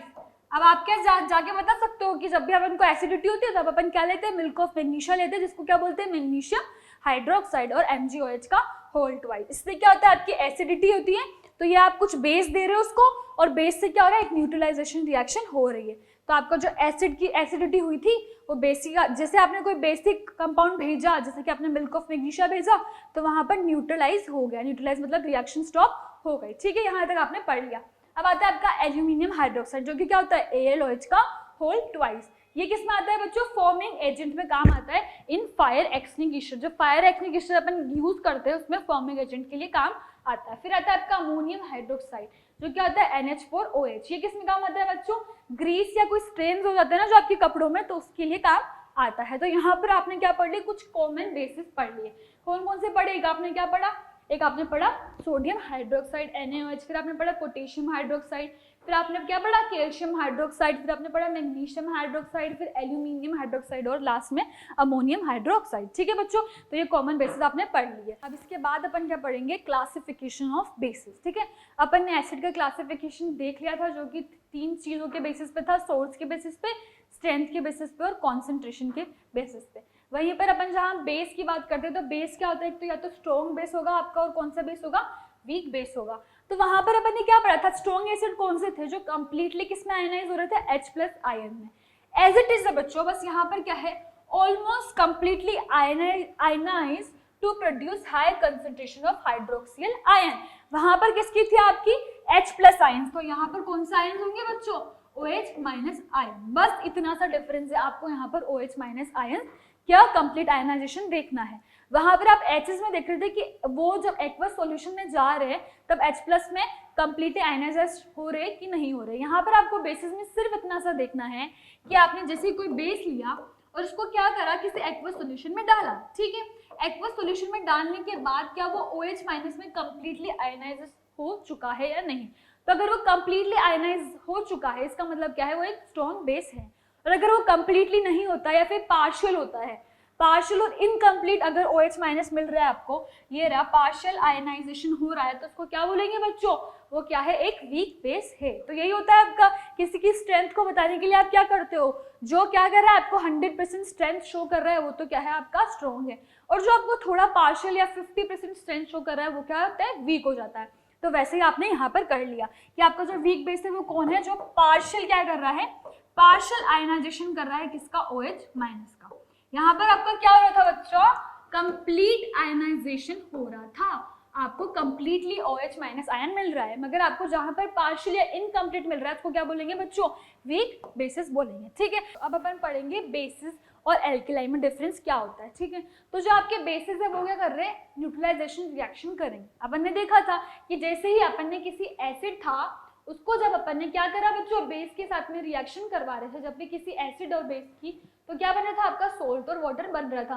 और इस रिएक्शन को अपन क्या बोल रहे थे, न्यूट्रलाइजेशन रिएक्शन। जो आपके बेसिस होते हैं वो क्या करते हैं बच्चों, न्यूट्रलाइजेशन रिएक्शन देते हैं। और ये क्या करते हैं, मेटल ऑक्साइड और मेटल हाइड्रोक्साइड किसी के साथ भी कंबाइन होते हैं। ठीक है, इसके अलावा आपका एल्केलाई क्या होता है बच्चों, एल्केलाई क्या होता है, when an alkali is in aqueous solution of a base. मतलब क्या है, एक बेस जिसमें क्या है, आपने उसको एक्वस स्टेट मतलब वाटर के साथ में जब उसको डिसॉल्व कर दिया तो वो क्या हो गया, एल्केलाई हो जाता है। ठीक है बच्चों, और ये करता है it dissociate in water and dissociate to give OH- ion. तो ये तो बेस और एल्केलाई दोनों में कॉमन हो गया, इसलिए अपन दोनों को किसी एक नाम से बोल सकते हैं। बेस को एल्केलाई भी बोलते हैं बहुत बार, एल्केलाई को बेस भी बोलते हैं बहुत बार। क्यों ऐसा होता है बच्चों, क्योंकि क्या होता है, वो दोनों ही OH- देते हैं जब भी उनकी वाटर के साथ में रिएक्शन करवाते हैं। ठीक है, यहाँ पर आपने देख लिया कि एल्केलाई और बेस होता क्या है। अब अपन पढ़ते हैं आगे। जो अपन ने पढ़ा था कि जो केमिकल प्रॉपर्टीज थी एसिड्स की, कि वो क्या कर रही थी बच्चों, मेटल ऑक्साइड्स के साथ में या फिर मेटल कार्बोनेट और मेटल हाइड्रोजन कार्बोनेट के साथ रिएक्शन कर रही थी, या फिर एक सिंपल मेटल के साथ रिएक्शन कर रही थी। तो उन्हीं रिएक्शंस को अब अपन क्या करेंगे, डिटेल फॉर्म में पढ़ेंगे। ठीक है बच्चों, सबसे पहले आता है reaction of acid with metal. मतलब आपने कोई एसिड है, एसिड की क्या कर दिया, किसी मेटल के साथ में रिएक्शन करवा दी, उससे क्या बनेगा बच्चों, हाइड्रोजन गैस लिबरेट हो रही थी। अपन ने पढ़ लिया था कि अपन को जैसे किसी मेटल के साथ में रिएक्शन करवा रहे थे किसी एसिड की, तो हाइड्रोजन गैस लिबरेट हो रही थी। ठीक है बच्चों, इसका अपन एक एग्जाम्पल भी साथ में देख लेते हैं। तो जैसे मान लो आपने HCl लिया, ठीक है, HCl में आपने क्या लिया, सोडियम, कोई मेटल है, सोडियम मेटल ले लिया। ठीक है, जैसे ही बच्चों आपने सोडियम मेटल ले लिया तो यहाँ पर क्या बन जाएगा, आपका सोल्ट बन गया, सोल्ट बन जाएगा NaCl। और जो आपका H2 गैस है बच्चों, H2 गैस को आपको अलग क्यों लिखना है, H2 गैस क्या है आपकी, लिबरेट हो गई। ठीक है, अभी अपन आगे पढ़ेंगे कि कैसे पता चल रहा है कि H2 गैस लिबरेट हो रही है। आपको कैसे पता चलेगा कि हाँ मैंने ये जो मेरी रिएक्शन है ये एसिड की है और H2 गैस लिबरेट हो रही है, तो इसका भी अपन अभी आगे जाके पढ़ेंगे। तो आपने जैसे ही HCl था, इसमें क्या डाला आपने, सोडियम मेटल डाली, तो आपका क्या बन गया, सोल्ट बन गया और हाइड्रोजन गैस निकल गई। ठीक है, तो ये आपका एग्जाम्पल है, यहाँ पर सोडियम के साथ में HCl आपने डाला तो आपका सोल्ट बन गया और हाइड्रोजन गैस निकल गई। इसका मतलब जो मेटल है, इसका मतलब जो एसिड्स है वो क्या करते हैं, किसी मेटल के साथ में रिएक्ट करते हैं और क्या करते हैं, हाइड्रोजन गैस का लिबरेशन करते हैं। यहाँ तक अपन ने पढ़ लिया था। ठीक है, ये रहा आपका टेस्ट फॉर हाइड्रोजन गैस। ठीक है, क्या होता है बच्चों, हाइड्रोजन गैस कैसे निकल रही है, आप इसका पता कैसे लगा सकते हो, इसका मैं आपको एक सिंपल सा यहाँ पर करके बताती हूँ, ठीक है। जैसे आपने एक टेस्ट ट्यूब ली, ठीक है, इस टेस्ट ट्यूब में आपने क्या डाला, ये आपका HCl है, ठीक है, HCl डाल दिया, और आपने क्या करा बच्चों, इसके साथ में ही आपका कौन सा डाल दिया, इसके साथ में आपने जिंक मेटल होती ना, जिंक भी एक मेटल है, जैसे सोडियम मेटल है वैसे जिंक भी एक मेटल है, ठीक है। तो आपने क्या डाल दिया, यहाँ पर जिंक के ग्रेन्यूल्स डाल दिए, क्या डाल दिया, जिंक के ग्रेन्यूल्स डाल दिए, ठीक है। अब आपने क्या करा, इसको क्या कर दिया, कवर कर दिया, और इसका जो कवर करने के बाद इसको यहाँ पर एक कंटेनर है जिसमें क्या है, सोपी वाटर है। कौन सा वाटर है बच्चों, जिसके अंदर सोप डिजोल्व है, जिसके अंदर से बबल्स निकल सकते हैं, तो यहाँ पर आपने दे दिया, ठीक है। अब जैसे ही यहाँ पे से बबल्स निकलेंगे ना बच्चों, यहाँ से जैसे ही बबल्स निकलेंगे तो उन बबल्स से क्या आएगा, एक पॉप साउंड आएगा। कौन सा साउंड आता है बच्चों, पॉप साउंड। तो उस पॉप साउंड को ही क्या बोलते हैं कि हाइड्रोजन गैस लिबरेट हो रही है। अगर पॉप साउंड अगर आपका आ रहा है तो इसका मतलब क्या है कि हाइड्रोजन गैस लिबरेट हो रही है। तो यहीं पर वही चीज लिख रखी है, the gas evolved after the reaction of acid with metal. जैसे आपने जिंक मेटल था उसकी HCl के साथ में रिएक्शन करवाई, तो आपका जो भी आपने हाइड्रोजन गैस था उसको कहाँ करवा दिया, सोपी वाटर में करवा दिया, ताकि जो बबल्स निकले उसमें से साउंड निकले। तो इसके बाद क्या, tested by a bringing a lighted candle near, if the gas Burns with the pop sound. जैसे आपका जो हाइड्रोजन गैस होती है ना, उससे क्या होता है, एक पॉप साउंड निकलता है। हाइड्रोजन गैस से आपको याद रखना है, कभी भी हाइड्रोजन गैस लिबरेट हो रही है तो वहां पर एक पॉप साउंड निकलेगा। तो यही चेक करने के लिए मैंने आपको ये एक्सपेरिमेंट बताया था कि आपने जैसे ये करा तो आपका पॉप साउंड निकला, और पॉप साउंड से क्या पता चल गया, पॉप साउंड से मतलब क्या पता चला बच्चों, कि आपकी हाइड्रोजन गैस लिबरेट हुई है, कि मैम यहाँ पर हाइड्रोजन गैस मेरी लिबरेट हुई है, ठीक है। ये आपको पता चल गया, ये अपन ने पढ़ लिया। अब आती है आपके reaction with metal carbonate. Acid ने अपन अभी किसके साथ रिएक्शन करा, आपके एसिड ने करा, किसके साथ रिएक्शन करा बच्चों, मेटल के साथ करा, और हाइड्रोजन गैस लिबरेट करी। अब हम पढ़ेंगे एसिड के रिएक्शन विद मेटल कार्बोनेट्स, ठीक है। मेटल कार्बोनेट के साथ में ये कैसे रिएक्शन करती है, ठीक है बच्चों। तो अपन ने क्या करा, यहाँ पर कोई भी एसिड था, ठीक है, इसके लिए अपन ने क्या लिया, कोई मेटल कार्बोनेट ले लिया, ठीक है। अपन ने देखा कि था कि किसी मेटल कार्बोनेट के साथ रिएक्शन करने के बाद ये क्या कर रही थी बच्चों, CO2 गैस लिबरेट कर रही थी और आपकी वाटर फॉर्म कर रही थी, ठीक है। तो आपकी जब भी आप किसी एसिड को किसी मेटल कार्बोनेट के साथ में रिएक्शन करवाओगे तो क्या करेगी, वो CO2 गैस लिबरेट करेगी। वहां पर क्या करी थी, मेटल के साथ में हाइड्रोजन गैस, और यहाँ पर मेटल कार्बोनेट के साथ क्या करेगी बच्चों, CO2 गैस लिबरेट करेगी। वैसे आपने ये क्या करा, एक एग्जांपल देखा, तो आपने जैसे HCl लिया, HCl में आपने एक मेटल कार्बोनेट डाला, मेटल कार्बोनेट यहाँ पर क्या है, NO2CO3, क्या है ये, सोडियम कार्बोनेट। जैसे आपने डाला तो क्या बना आपका, NaCl बना, CO2 बना और H2O बन गया। और CO2 जो गैस आपकी निकली उससे आपको क्या पता चल गया कि यहाँ पर क्या है, एसिड है, ठीक है बच्चों। इसके बाद में आती है reaction of acid with hydrogen metal hydrogen carbonate, ठीक है। हाइड्रोजन कार्बोनेट कौन से होते हैं बच्चों, जैसे आपने यहाँ पर देखा था क्या था, Na2CO3, तो यहाँ पर क्या आ जाएगा, NaHCO3, सिर्फ क्या आएगा, एक हाइड्रोजन आ गया, तो हाइड्रोजन कार्बोनेट इसको बोलते हैं, मेटल हाइड्रोजन कार्बोनेट, जो कि क्या है आपका सोडियम बाइकार्बोनेट, ठीक है। तो जैसे आपने इसकी रिएक्शन कराई किसी एसिड के साथ, जो कि क्या है H2SO4 ले लिया यहाँ पर आपने, तो जैसे आपने इसके साथ में इसकी रिएक्शन करवाई तो क्या निकला बच्चों, वहां पर भी CO2 H2 और आपको क्या बन गया, सोडियम सल्फेट Na2SO4 बन गया, ठीक है बच्चों। यहाँ पर हद तक आपने पढ़ लिया, ठीक है। फिर आपका आता है, अब आपने जो CO2 गैस का है ना उसका इवोल्यूशन पढ़ेंगे। तो अपन पहले देख लेते हैं कि मेटल के साथ में जो उसकी रिएक्शन थी वो क्या थी। तो आपने एक HCl था, HCl की आपने रिएक्शन कराई Na2CO3 के साथ, किसके साथ कराई थी बच्चों, सोडियम कार्बोनेट के साथ में, ठीक है। आपने रिएक्शन कराई तो आपका निकल गया NaCl निकल गया, CO2 निकल गया, और आपका क्या निकल गया, वाटर निकल गया यहाँ पर, ठीक है मैम। यहाँ तक तो हमने कर लिया था कि जैसे आपने किसी एसिड की मेटल कार्बोनेट, ये क्या है बच्चों, मेटल कार्बोनेट, ठीक है, ये तो है आपका मेटल कार्बोनेट। और वैसे ही आपने जब किसी एसिड की किसी मेटल हाइड्रोजन कार्बोनेट NaHCO3, यहाँ पर हाइड्रोजन आ गया ना बीच में, तो इसको क्या बोलेंगे, मेटल हाइड्रोजन कार्बोनेट, ठीक है। इसके साथ में रिएक्शन करवाई तो यहाँ पर भी मैम एज इट इज बन रहा था कि एक तो आपका सोल्ट बन गया, सोल्ट क्या बन गया आपका, Na2SO4 बन गया, ठीक है, और आपका CO2 वापस यहाँ पर निकल गया, और आपका क्या निकल गया बच्चों, वाटर भी निकल गया। तो ये आपने यहाँ तक पढ़ लिया था, ठीक है। कि अपन जैसे किसी एसिड की किसके साथ रिएक्शन करवा रहे हैं, किसी मेटल कार्बोनेट के साथ या किसी मेटल हाइड्रोजन कार्बोनेट के साथ रिएक्शन करवा रहे हैं, तो वो CO2 गैस लिबरेट करेगा। अब इनको कैसे पता चलेगा कि CO2 गैस, जैसे अपन हाइड्रोजन का पॉप साउंड बता रहे थे कि हाइड्रोजन गैस जब लिबरेट हो रही है तो पॉप साउंड निकल रहा है, वैसे ही हाइड्रोजन गैस जब आपके CO2 गैस लिबरेट होगी तो कौन सी चीज आपको इंडिकेट करेगी कि CO2 गैस निकली है, वो आपको क्या करेगी, जैसे आप लाइम वाटर क्या होता है बच्चों आपका, CaOH का होल ट्वाइस, इसको क्या बोलते हो आप, लाइम वाटर बोलते हो, ठीक है। जैसे आपने लाइम वाटर की किसके साथ रिएक्शन करवाई, जो CO2 गैस निकली है उसके साथ में रिएक्शन करवाई, तो क्या बन जाएगा बच्चों आपका CaCO3। CaCO3 क्या होता है, कैल्शियम कार्बोनेट। इसका मतलब क्या है, जो आपका वाटर होगा ना वो कैसा हो जाएगा बच्चों, मिल्की हो जाएगा। क्या हो जाएगा, ये मिल्की वाटर हो जाएगा, मिल्की हो जाएगा। जो सॉल्यूशन है आपका वो क्या हो जाएगा, मिल्की हो जाएगा। और इससे आपको क्या पता चला मिल्की होने से, कि ये जो आपकी जो CO2 निकली थी वो प्रेजेंट है, ये आपको पता चलेगा, CO2 की प्रेजेंस पता चलेगी। जैसे ही आपने क्या करा बच्चों, लाइम वाटर लिया, जो आपकी CO2 इवॉल्व हुई थी मेटल कार्बोनेट की रिएक्शन करवाने की वजह से, उसको जब आपने क्या करा, लाइम वाटर के साथ में रिएक्ट करवाया, तो क्या हो गया, आपका जो वाटर था वो क्या हो गया, मिल्की हो गया। मिल्की मतलब व्हाइट, जैसे मिल्की टाइप का होता है ना, वैसे व्हाइट सोल्यूशन बन जाएगा। तो उसका मतलब क्या है कि इसने क्या बना लिया, कैल्शियम कार्बोनेट बना लिया। इसका मतलब CO2 गैस लिबरेट हुई है, हाँ लिबरेट हुई है, ठीक है। ये हो गई बच्चों आपकी रिएक्शन, ठीक है। इसके बाद में आप पढ़ोगे reaction of acid and bases with each other. Acids की बच्चों मैं आपको एक और बार इसको रिवाइज करवा देती हूँ, क्योंकि ये बच्चा बहुत इंपॉर्टेंट है।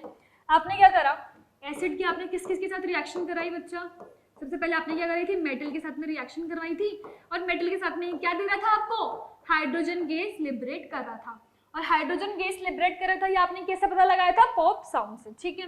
फिर आपने इससे किसके साथ रिएक्शन करवाई, मेटल कार्बोनेट के साथ में और मेटल हाइड्रोजन कार्बोनेट के साथ में, ठीक है। मेटल कार्बोनेट और हाइड्रोजन कार्बोनेट के साथ में जब आपने रिएक्शन करवाई तो ये क्या निकाल रहा था, CO2 गैस लिबरेट कर रहा था, जो कि आपने कैसे पता लगाया, जैसे आपने CO2 गैस को लाइम वाटर के साथ में रिएक्ट करवाया तो वो क्या हो गया, जो आपका वाटर था वो कैसा हो गया, मिल्की हो जाएगा। क्या हो जाएगा, मिल्की हो जाएगा। और इसका मतलब आपको पता चल गया कि CO2 गैस आपकी लिबरेट हुई है, ठीक है। इसके बाद आपने एसिड की रिएक्शन किसके साथ कराओगे, एक बेस के साथ कराओगे। एक बेस के साथ कराओगे तो उस रिएक्शन को क्या बोलेंगे, न्यूट्रलाइजेशन रिएक्शन। के लिए वहां पर क्या निकलेगा बच्चों आपका, सॉल्ट और वाटर, ठीक है।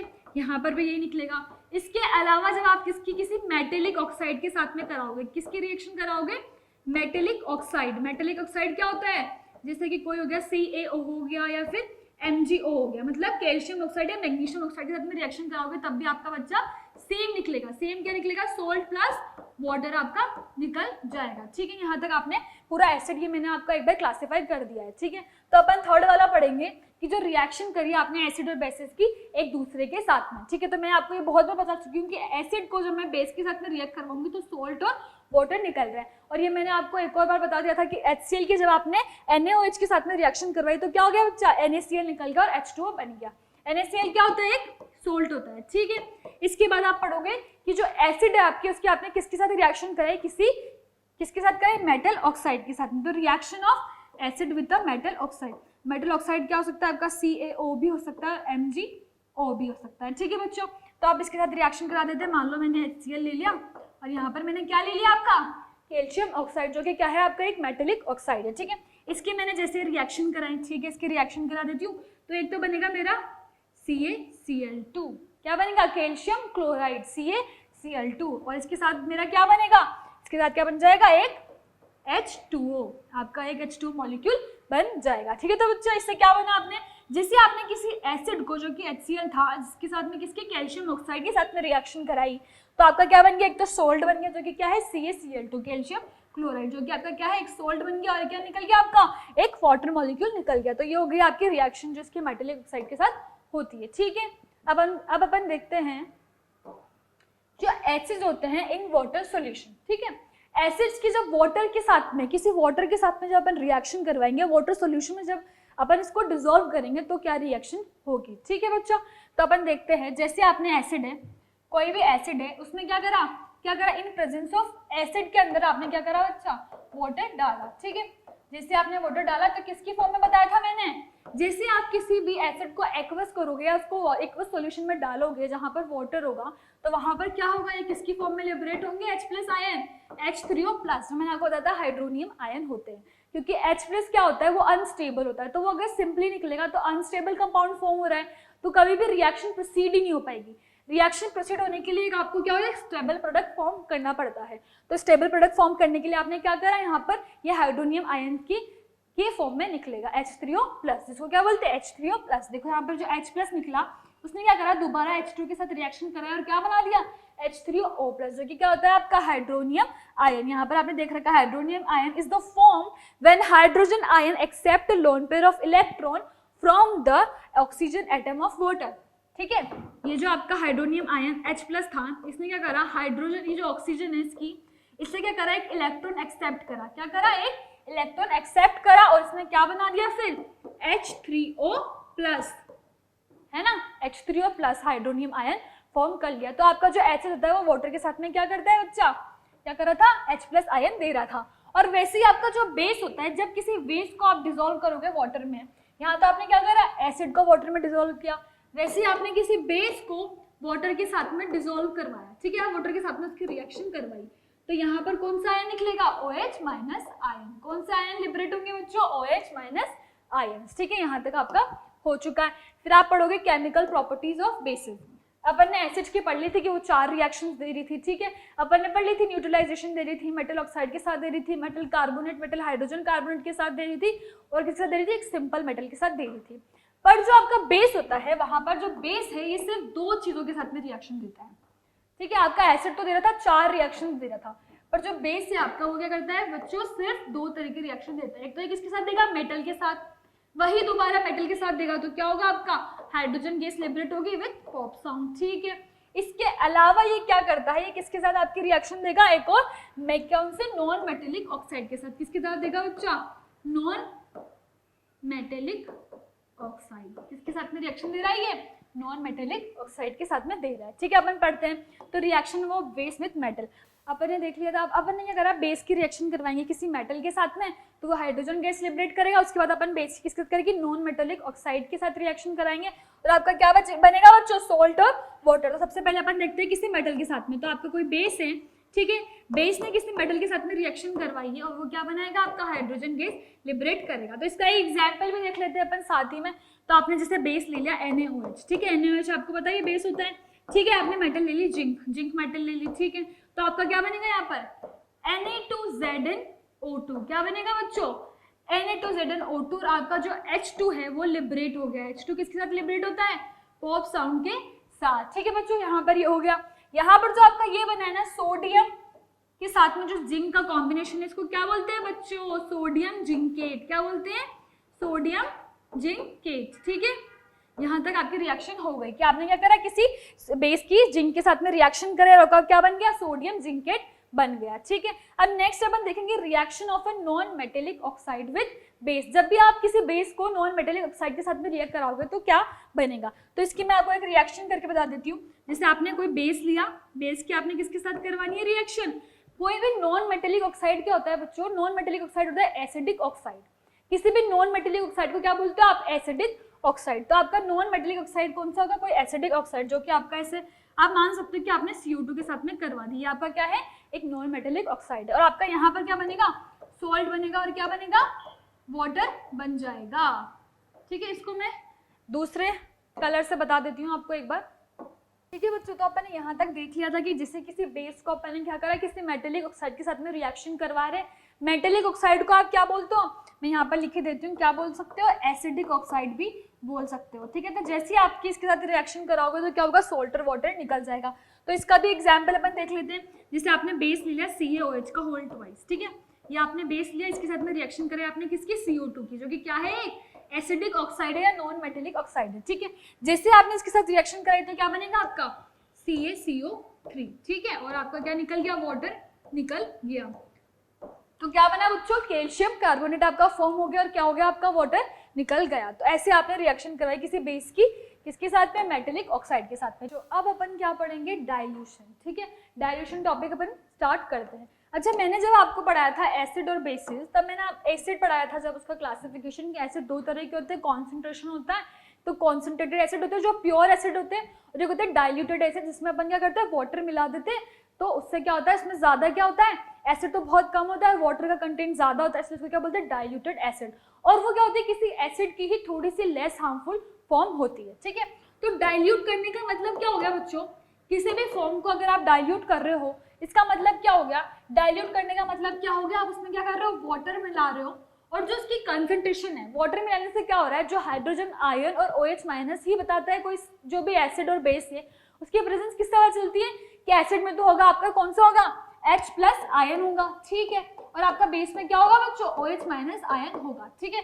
तो जैसे आपने क्या करा, वाटर मिलाया, किसी भी एसिड में आपने वाटर मिलाया तो क्या होगा, जैसे यहाँ पर आपका एसिड है, ठीक है, एसिड को आपको डाइल्यूट करना है, तो आप क्या करोगे, इसमें वाटर मिला दिया, डाइल्यूट करने के लिए मैंने यहाँ पर के लिए मिला दिया, वाटर मिला दिया, तो इससे क्या होगा बच्चों, जो H प्लस आयन थे ना उसके अंदर, जो उसको क्या बना रहे थे, कॉन्सेंट्रेटेड बना रहे थे, वो क्या हो जाएंगे, H प्लस आयन कंसेंट्रेशन कम हो जाएगी, और कम होने से क्या होगा कि वो जो आपका सोल्यूशन है वो क्या हो जाएगा, आपका डाइल्यूटेड सोल्यूशन हो जाएगा, क्या हो जाएगा, डाइल्यूटेड सॉल्यूशन, ठीक है, मतलब वो जो आपका कॉन्सेंट्रेटेड है उससे थोड़ा सा लेस हार्मफुल होगा, ठीक है। वैसे आपने कोई बेस है, ठीक है, ये आपका बेस है, बेस के आपने क्या करा, वाटर के साथ में रिएक्शन करवाई, ठीक है, इसमें क्या होगा, यहाँ पर H प्लस आयन की कंसेंट्रेशन कम हो रही थी, यहाँ पर क्या होगा बच्चों, OH माइनस आयन की कंसेंट्रेशन कम होगी, और इससे आपको क्या हो गया, आपका जो बेस है वो डाइल्यूट हो गया।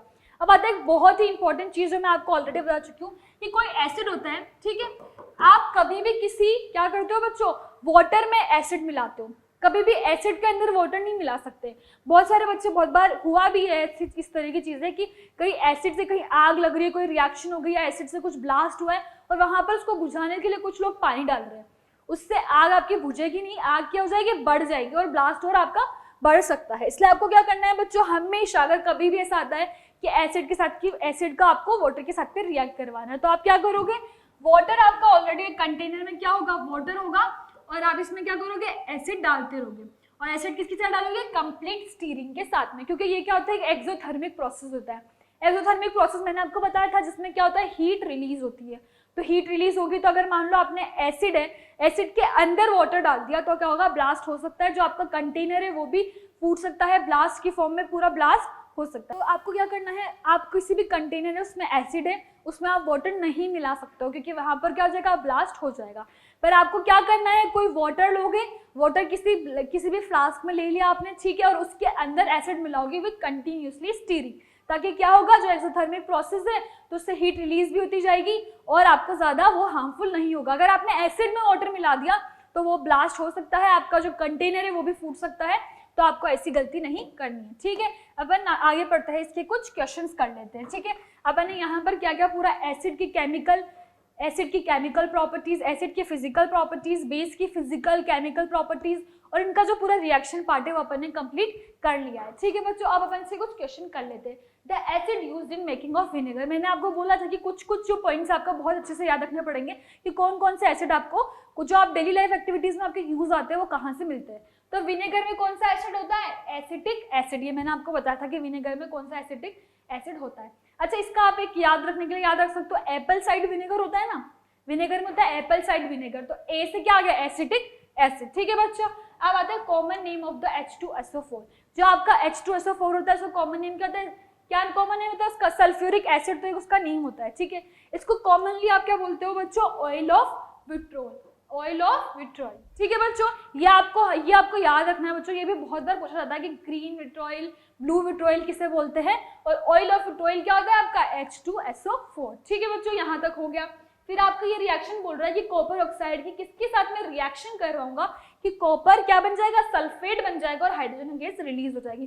तो सल्फेट के लिए तो मुझे क्या लेना पड़ेगा, H2SO4, मेरे को क्या लेना पड़ेगा, सल्फ्यूरिक एसिड लेना पड़ेगा। उसी के साथ में क्या होगा, डिस्प्लेसमेंट रिएक्शन होगी, जिसमें क्या होगा आपका, जो आपका H2 है उसको डिस्प्लेस कौन कर देगा, कॉपर। तो यहाँ पर आपने क्या करोगे, CO की रिएक्शन किसके साथ होगी बच्चों, H2SO4 के साथ में रिएक्शन होगी और वो COSO4 और H2O रिलीज कर देगा। नेक्स्ट क्वेश्चन आपका आता है, which of the following is the weakest base, इन सब में से वीक बेस कौन सा है, NaOH स्ट्रॉन्ग होता है, KOH भी स्ट्रॉन्ग होता है, ठीक है। तो आपका अगर मैं इन दोनों के हिसाब से देखूं तो इन दोनों के हिसाब से बच्चों वीक है आपका NH4OH। तो यहाँ तक अपन ने पढ़ लिया कि ये कौन सा हो गया आपका, ये वाला, तो ये वाला कौन से होते हैं आपके, स्ट्रॉन्ग बेस होते हैं, तो ये कौन सा हो गया, वीक बेस हो गया। फिर ये पूछ रहा है, reaction of an acid with a base is known as, मैंने आपको बार बार बताया कि आप जब भी किसी एसिड की क्या करोगे बच्चों, बेस के साथ में रिएक्शन करवाओगे तो क्या बनेगा आपका, सोल्ट और वाटर बनेगा। तो इससे क्या होगा, आपका न्यूट्रलाइज हो गया, जो भी सोल्ट का, जो भी आपका एसिड का इफेक्ट है और जो बेस का इफेक्ट है वो क्या हो गया,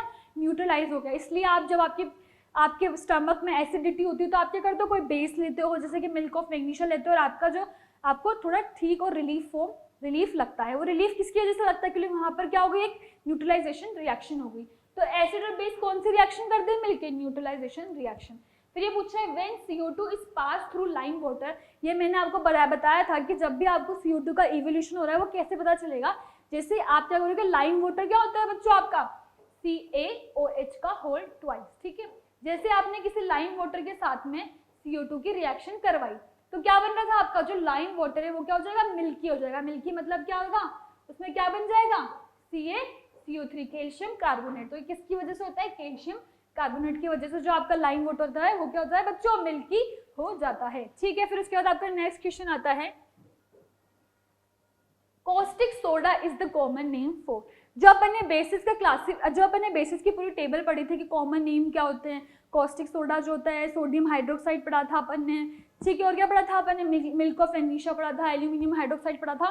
तो वहीं पर अपन ने देखा था कि जो कॉस्टिक सोडा होता है बच्चों, उसको क्या बोलते हैं, सोडियम हाइड्रोक्साइड, NaOH। क्या बोलते हो, NaOH। फिर एंड एसिड कंटेन्स, ठीक है। एंट एसिड में क्या होता है, वीक, अगर आपको एंट एसिड है उसके अंदर क्या होगा, वीक बेस होगा, स्ट्रॉन्ग बेस होगा, वीक एसिड होगा और स्ट्रॉन्ग एसिड होगा। एंट एसिड क्या होता है बच्चों, एंटी का मतलब क्या होता है, कोई चीज जो ऑपोजिट है ना, यही बोलते हैं ना अपन, एंटीबॉडीज बोलते हैं। एंटीबॉडीज क्या होती है, जो अपने को किसी डिजीज के अगेंस्ट क्या कर रही है, अपन को किल करने में हेल्प कर रही है उस डिजीज को। वैसे ही अगर मैं इसको एंटी एसिड को अगर मैं मिला दूं तो ये क्या हो जाएगा, एंट एसिड। इसका मतलब क्या है, एसिड को मैं जो भी मेरे स्टमक में या फिर जो भी आपके स्टमक में आपको जब भी एसिडिटी फील होती है तो आपको देते हो एक जो सोल्यूशन लेते हो उसका वो क्या लेते हो, एंट एसिड की फॉर्म में लेते हो। तो एंट एसिड क्या होता है, जिसमें बेस होता है, जिसमें क्या होगा बच्चों, वीक बेस होगा। तो आपके जो भी स्टमक में एसिडिटी हुई है तो वो कोई भी वीक बेस जो आप एंट एसिड की फॉर्म में लोगे उससे ठीक हो जाएगा, क्योंकि वहां पर क्या होती है, न्यूट्रलाइजेशन रिएक्शन होती है। फिर नेक्स्ट क्वेश्चन अपन पढ़ रहे हैं कि जो कैल्शियम हाइड्रोक्साइड है, स्लैक लाइम होता है, इज यूज्ड इन। जो भी आप स्लैग लाइम देखते हो वो किसमें यूज होता है, तो किसमें होता है बच्चों, व्हाइट वॉशिंग में यूज होता है, ठीक है। व्हाइट जो आप पूरा वॉशिंग करवाते हो, व्हाइट वॉशिंग, तो उसके लिए आपके लिए क्या यूज करते हैं, स्लैग लाइम, ठीक है। फिर ये पूछा है एसिड गिव्स, एसिड क्या देता है, H+ देता है, OH- देता है, या बोथ देता है, नन ऑफ दीज देता है। अपन ने बहुत अच्छे से पढ़ा था कि जो आपका एसिड है क्या कर रहा था, जो आपका एसिड है वो तो H+ आयन से कनेक्टेड है, H+ आयन ही देगा हमेशा, ठीक है। जो आपका बेस है वो किससे है, OH- आयन से कनेक्टेड है, और वो हमेशा जब भी एक्वस सॉल्यूशन में होगा वो क्या देगा, OH- आयन ही देगा, ठीक है। हाँ तो बच्चों अब अपन पढ़ते हैं जिसका नेक्स्ट पार्ट है वो है कॉमन इन एसिड। एसिड में ऐसा क्या है जो सारे एसिड्स में कॉमन है, जो भी स्ट्रॉन्ग है या फिर ऑर्गेनिक है, इनऑर्गेनिक है, स्ट्रॉन्ग है, वीक है, कॉन्सेंट्रेटेड है, डाइल्यूट है, सब एसिड्स में एक चीज होगी जो कॉमन होगी। तो वो ऐसी चीजें क्या है वही अपन देखते हैं। तो एसिड्स में क्या होता है बच्चों, सबसे पहले तो एक चीज कॉमन होती है, क्या होती है कि वो मेटल के साथ रिएक्ट करके क्या करते हैं, हाइड्रोजन गैस को लिबरेट करते हैं। कि कोई भी सारे एसिड्स क्या करते हैं बच्चों, मेटल के साथ में रिएक्ट करेंगे और क्या करेंगे, हाइड्रोजन गैस को इवॉल्व करेंगे, है ना। हाइड्रोजन गैस क्या होगी, यहाँ से लिबरेट हो जाएगी। तो ये सब एसिड्स में होता है कॉमन, ठीक है। एक और चीज होती है जो सब एसिड में कॉमन होती है, वो क्या होती है, जब भी आप किसी एसिड की वाटर के साथ में रिएक्शन करवाते हो तो क्या होता है, वहां पर क्या बनता है, H+ आयन बनता है। H+ आयन जो फॉर्म होते हैं ये भी सारे एसिड्स में कॉमन होते हैं। अब कोई सा भी एसिड लोगे उसमें सब में H+ आयन्स ही बनेंगे जब भी आप उसके एक्वस सॉल्यूशन में रिएक्शन कराओगे। तो ये दो बातें होती है जो हर एसिड्स में कॉमन होती है। यहाँ पर आप देखो तो जैसे आपने एक एसिड लिया जो कि क्या है, एसिटिक एसिड CH3COOH। जैसे आपने उसकी वाटर के साथ में रिएक्शन करवाई तो क्या बन गया आपका, हाइड्रोनियम आयन। क्योंकि क्या होता है कि जो H+ आयन होता है ना वो क्या होता है बच्चों, अनस्टेबल फॉर्म होती है। क्या होती है, अनस्टेबल। अब कोई भी जो आपका रिएक्टेंट है वो किसी प्रोडक्ट में कन्वर्ट हो रहा है तो अनस्टेबल, स्टेबल से अनस्टेबल की तरफ तो जाएगा नहीं, ऐसा ही होना चाहिए कि स्टेबल से स्टेबल की तरफ ही जाए। तो इसलिए क्या होता है, वो किसकी फॉर्म में एग्जिस्ट करता है, हाइड्रोनियम आयन, और जिसको क्या बोलते हैं आप, H3O+, ठीक है, इसकी फॉर्म में वो एग्जिस्ट करता है। जैसे यहाँ पर आपने देखा तो हाइड्रोनियम आयन निकल गया और एसीटेट आयन फॉर्म हो गया, ठीक है बच्चों। अब इसकी आदत है कॉमन इन ऑल बेसिस। ये अपन ने देख लिया कि एसिड्स में क्या कॉमन था, अब बेसिस में क्या कॉमन होता है।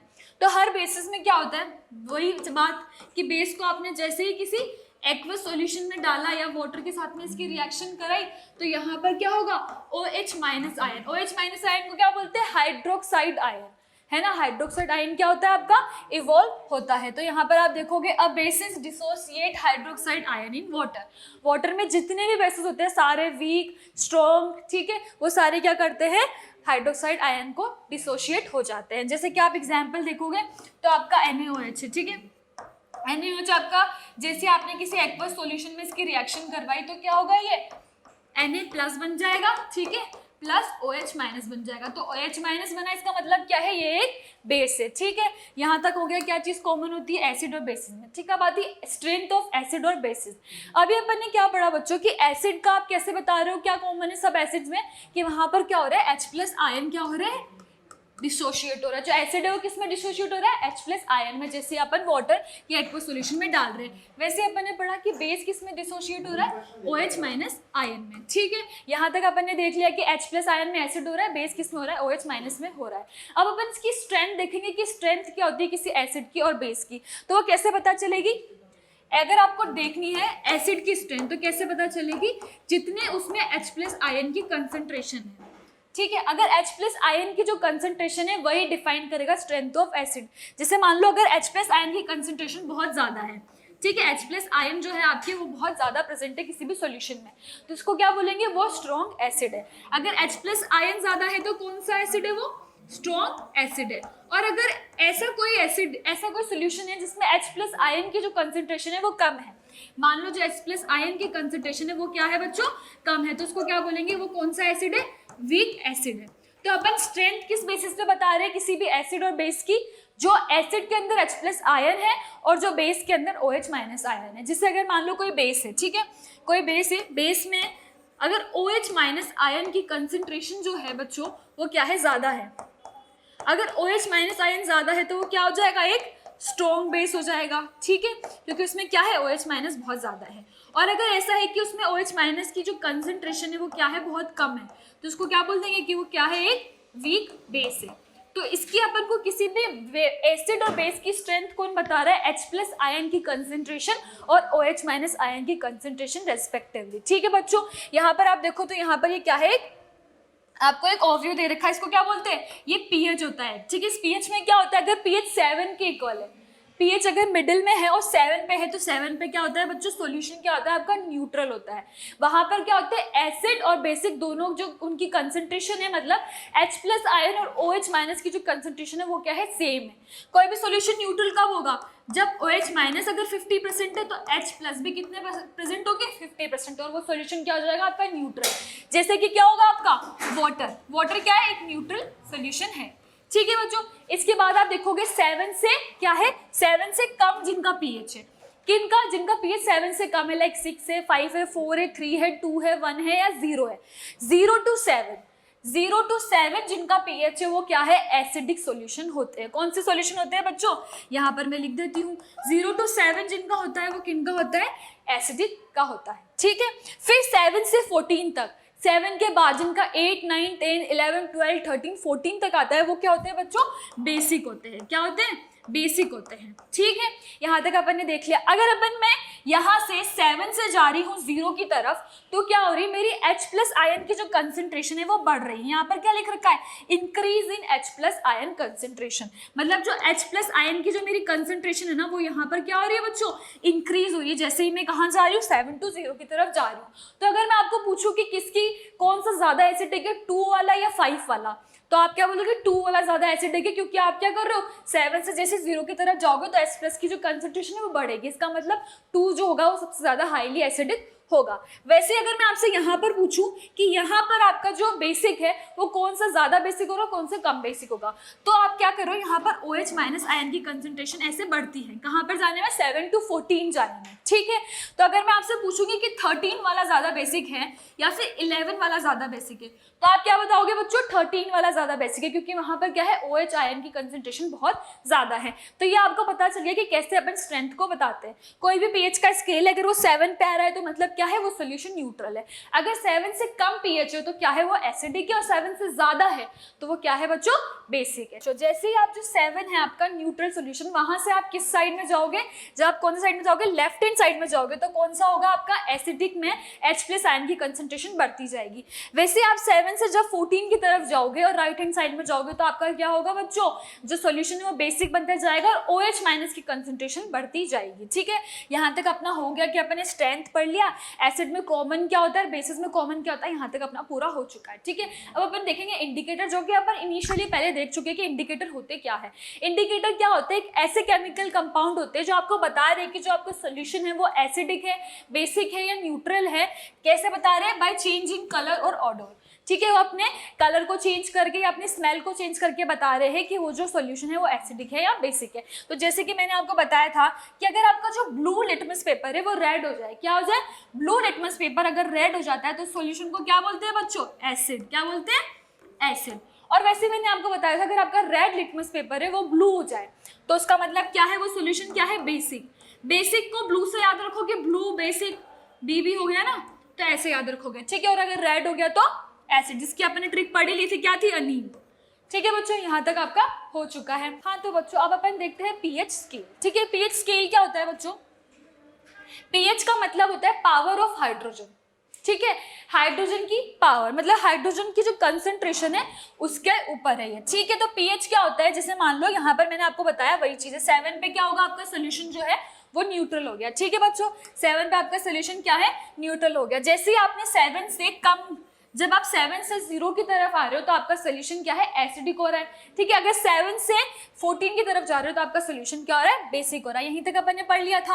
अगर मान लो कोई ऐसा कोई कंपाउंड है जिसमें H+ और OH- आयन, H+ आयन और OH- आयन की कंसंट्रेशन, दोनों की कंसंट्रेशन मान लो 50 है H+ और OH- आयन है 50%, दोनों 50-50 है, तो दोनों की जो कंसंट्रेशन है वहां पर क्या इक्वल हो जाने पे क्या होता है, सोल्यूशन न्यूट्रल हो जाता है। ठीक है, वहां पे सोल्यूशन क्या है, न्यूट्रल है। एसिडिक के लिए मैं क्या बोलूँ कि जैसे जो H+ है OH- आयन है मेरा, तो H+ की कंसंट्रेशन तो मेरे पास 60% है और OH- मेरे पास 40% है, तो वहां पर मेरा सोल्यूशन क्या हो जाएगा, एसिडिक हो जाएगा। और same for this basic, basic में क्या होगा, वहां पर OH आयन की कंसंट्रेशन जो होगी वो ज्यादा होगी then the H+ ion concentration. ठीक है, तो यही आपका होता है pH scale, power of hydrogen ion concentration. आप इसमें क्या करते हो, हाइड्रोजन आयन की कंसंट्रेशन देखते हो। ठीक है, तो यहाँ पर क्या होता है, आपका हाइड्रोजन आयन की जो कंसंट्रेशन होती है, कहाँ पर जाने पर, बेसिक की तरफ जाने पर हाइड्रोजन आयन की जो कंसंट्रेशन होती है वो क्या होती है बच्चों,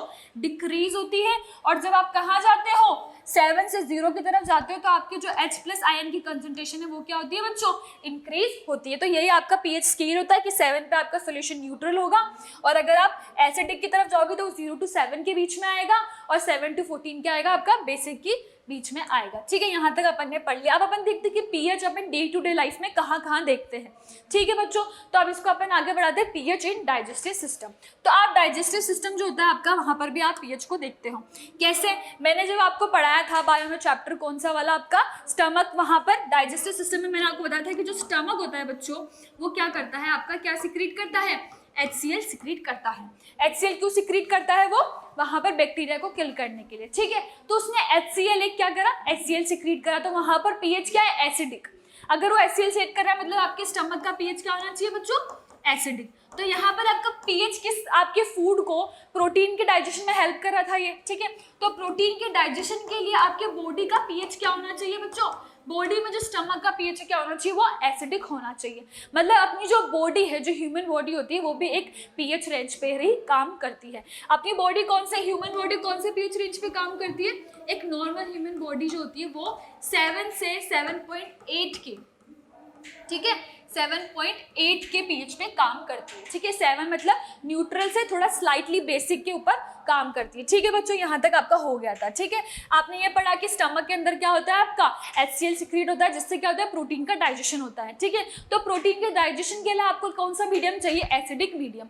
मतलब अपने बॉडी के अंदर भी अपन को कुछ फंक्शंस करवाने के लिए क्या करना पड़ता है, मीडियम को चेंज करना पड़ता है, आपके पीएच को एसिडिक बेसिक बनाना पड़ता है। जैसे आपकी बॉडी में ही होता है। ठीक है, फिर जैसे कई बार क्या होता है कि आपकी बॉडी में इनडाइजेशन, मतलब कि डाइजेशन बहुत कम हुआ है, डाइजेशन सही तरीके से नहीं हुआ। ठीक है, तो उससे क्या हुआ, जो एसिड सिक्रीट हुआ है ना, वो क्या करेगा, आपको पेन करेगा, इरिटेशन करेगा, जिसको आप बोलते हो कि आपके एसिडिटी हो गई, वो चीज वही होती है। ठीक है, एसिडिटी के टाइम पे आपको क्या होता है, आपके लेते हो एक एंटासिड लेते हो। क्या लेते हो, जैसे आपको एसिडिटी होती है तो मैंने आपको बताया था एंटासिड क्या होता है, जो एसिड को, जो एसिड के इफेक्ट को क्या कर दे, न्यूट्रल कर दे। ठीक है, तो जैसे आपके पेट में क्या हुआ, एसिडिटी हुई, आपने क्या लिया, एक एंटासिड लिया। एंटासिड कौन सा लिया आपने, मान लो आपने मिल्क ऑफ मैग्नीशिया लिया, MgOH का होल ट्वाइस। इससे क्या हुआ, आपने जैसे ये लिया, एसिड और बेस की रिएक्शन है, एसिड और बेस रिएक्शन करके कौन सी रिएक्शन करते हैं, न्यूट्रलाइजेशन रिएक्शन करते हैं।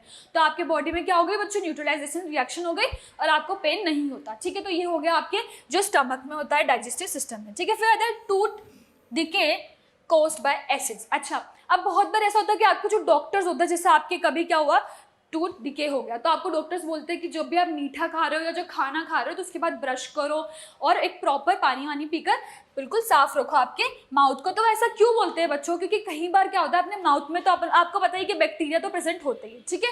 तो आपके माउथ में जो बैक्टीरिया प्रेजेंट होते हैं तो बहुत बार जब शुगर या कोई फूड पार्टिकल रह जाता है, ठीक है, जैसे कोई शुगर या फूड पार्टिकल आपके माउथ में रहा तो वो बैक्टीरिया क्या करता है, एसिड सिक्रीट करते हैं, ठीक है। जैसे उस बैक्टीरिया, कोई बैक्टीरिया है आपके, ठीक है, माउथ में उसने क्या करा, कोई एसिड सिक्रीट करा, ठीक है। अब आपका जो टूथ होता है ना बच्चों, वो टूथ बहुत स्ट्रॉन्ग हार्डेस्ट सब्सटेंस होता है आपकी बॉडी का। और आपको लगता है कि कोई आपकी बोन हार्डेस्ट सब्सटेंस है, तो ऐसा नहीं होता।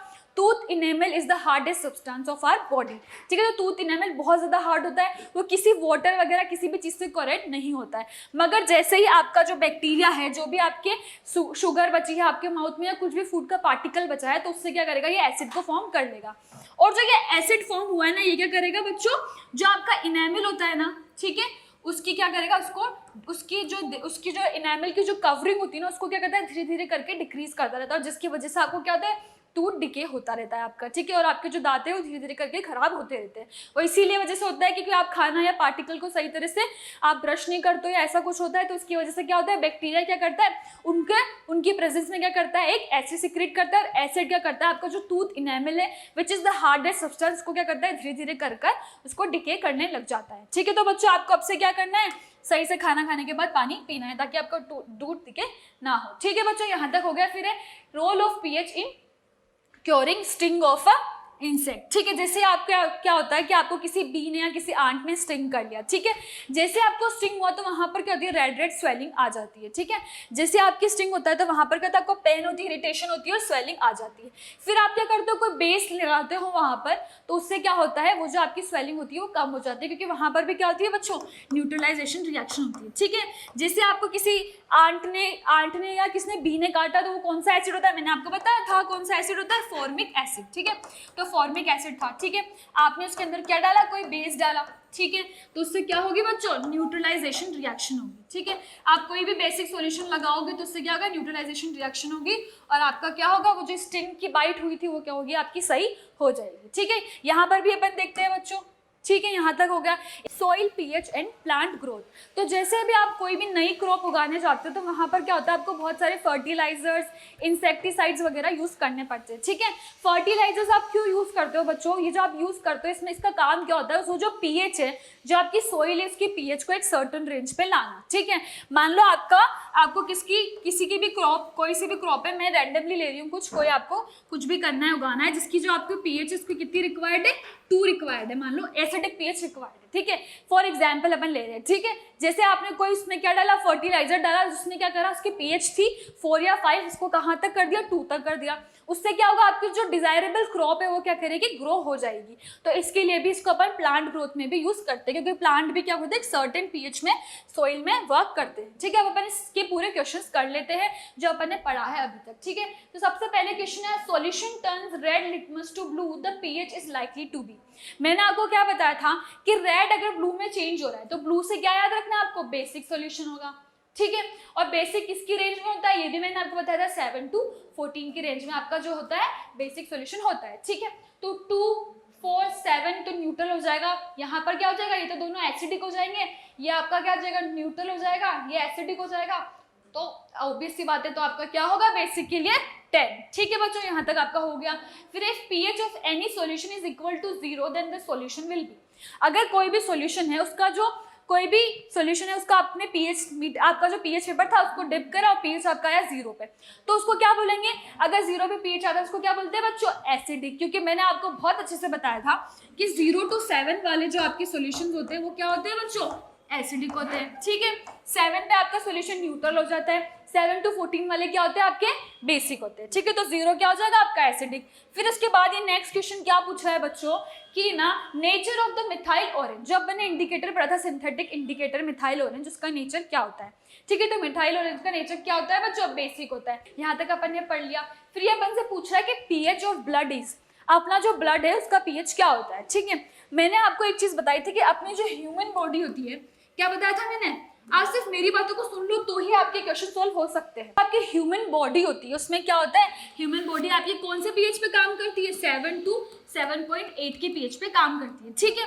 अब ये पूछ रहा है कि पीएच ऑफ ब्लड बताओ, तो 6.4 मैंने आपको बताया 7 to 7.8, ठीक है। तो 7 to 7.8 के सबसे नजदीक क्या है, 7.4, ठीक है। वहां तक 7.4 उसी के बीच में आता है, तो आपका ब्लड का भी यही होगा। फिलहाल आपकी जो पूरी बॉडी है उसका हर एक पार्ट किस रेंज में काम कर रहा है, 7 to 7.8 के रीजन में ही काम करता है, ठीक है। तो इसलिए इसका आंसर होगा 7.4। फिर if pH of the solution is 13, it means that it is, अगर कोई सॉल्यूशन है उसका जो पीएच है वो है 13। अच्छा बच्चों, मैंने आपको क्या बताया था कि कोई भी पीएच स्केल है वहां पर 7 to 14 जो आपका होता है वो क्या होता है, बेसिक सॉल्यूशन होता है, ठीक है। अगर 13 मतलब कि वो बहुत ज्यादा वहां पर OH माइनस आयन की कंसंट्रेशन होगी, क्योंकि आप जैसे ही 7 to 14 की तरफ जा रहे हो तो OH माइनस आयन की जो कंसंट्रेशन है वो क्या होगी बच्चों, इंक्रीज होती जाती है। तो वो सॉल्यूशन कैसा होगा बच्चों, स्ट्रॉन्गली बेसिक। कैसा होगा, स्ट्रॉन्गली बेसिक, क्योंकि 13 पे तो वो बिल्कुल OH आयन की कंसंट्रेशन बहुत ज्यादा हो जाएगी, ठीक है। हाँ तो बच्चों अब अपन आ जाते हैं 6th क्वेश्चन पे, जो कि क्या है, which of the following is a base but not an alkaline. मतलब इनमें से कौन सा ऐसा है जो एक बेस तो है पर एल्केलाइन नहीं है। तो NaOH में अपन ने देखा था कि ये क्या करते हैं, जैसे अपन इसको एक्वस स्टेट में डाल रहे थे तो ये क्या कर रहा था बच्चों, जैसे एक्वस स्टेट में डाला तो ये कर रहा है OH आयन है दे रहा था अपन को, ठीक है। वैसे अपन ने KH को जब क्या करा, एक्वस सॉल्यूशन में डाला तो ये भी अपन को क्या दे रहा था, OH माइनस आयन दे रहा था, ठीक है बच्चों। यहाँ तक अपना हो गया था। फिर थर्ड आता है अपना FeOH का होल थ्राइस, ठीक है। जैसे अपन ने FeOH के होल थ्राइस को एक्वस सॉल्यूशन में डाला तो वो कोई आयन नहीं दे रहा था। तो एल्केलाइन अपन ने पढ़ा था कि ऐसा सॉल्यूशन, ऐसा बेस जिसमें अपन क्या करेंगे, एक्वस सॉल्यूशन या वाटर को ऐड करेंगे तो उसको क्या बोलेंगे अपन, एल्केलाइन बोल देते हैं, ठीक है। अब अगर ये किसी एक्वस सॉल्यूशन में रिएक्ट ही नहीं करेगा तो ये क्या है, एक एल्केलाइन नहीं है, ये सिर्फ क्या है बच्चों, एक बेस है। इसलिए FeOH का होल थ्राइस क्या होता है, एक बेस होता है। फिर ये पूछ रहा है the amount of energy release in neutralization reaction when strong acid and strong base is.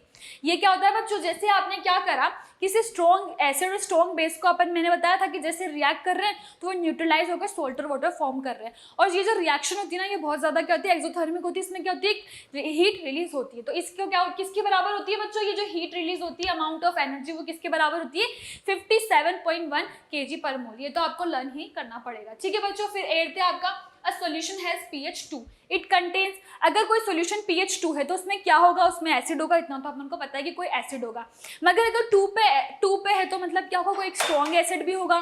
क्योंकि अपन ने क्या देखा है कि 7 to 0 के बीच में अपन जैसे ही जा रहे हैं, यहाँ पर अपन ने देखा था जैसे अपन 7 to 0 के बीच में जा रहे हैं तो क्या हो रहा है, H+ आयन की कंसंट्रेशन है वो भी इस तरह से इंक्रीज हो रही है। इसका इंक्रीज हो रही है, इसका मतलब क्या है, 0 के आसपास वाला 1, 2 क्या होगा, एक स्ट्रॉन्ग एसिडिक सॉल्यूशन होगा। तो स्ट्रॉन्ग एसिड इसमें से कौन सा, एसिटिक एसिड तो नहीं होता, H2CO3 भी नहीं होता। नाइट्रिक एसिड HNO3 क्या होता है, एक स्ट्रॉन्ग क्या होता है बच्चों, एसिड होता है। तो इसका आंसर क्या हो जाएगा, नाइट्रिक एसिड। फिर ये पूछ रहे हैं a solution has pH 9 on dilution the pH value is, ठीक है। इसने ऐसे पूछा है बच्चों। हाँ तो बच्चों 9th आपका क्वेश्चन है, क्या पूछ रहा है, a solution has pH 9 on dilution of the pH value. Dilution आपने करा, कोई सॉल्यूशन है जिसमें आपका pH दे रखा है उसने 9, ठीक है। डाइल्यूशन का मतलब मैंने क्या बताया था बच्चों, इसमें क्या करना, वाटर को ऐड करना या उसके अंदर एक्वस सॉल्यूशन डालना, ठीक है। वाटर को आपने जैसे इसके साथ में रिएक्ट करवाया तो वाटर को रिएक्ट कराओगे तो क्या होगा बच्चों, वाटर को रिएक्ट करवाओगे तो क्या होगा, कोई जो आपका सॉल्यूशन है वो ऑलरेडी 9 पे मतलब क्या है, बेसिक है। आपने जैसे ही वाटर डाला तो उस पर क्या होगा, उसकी OH आयन जो कंसंट्रेशन होगी, बेसिक सॉल्यूशन में क्या होता है, OH माइनस आयन होता है, तो उसकी कंसंट्रेशन डिक्रीज हो जाएगी। अगर उसकी कंसंट्रेशन डिक्रीज होगी तो pH जो होगा आपके pH वैल्यू भी क्या होगी बच्चों, डिक्रीज हो जाएगी। pH वैल्यू क्या हो जाएगी, डिक्रीज हो जाएगी, ठीक है। यहाँ तक आपका हो गया।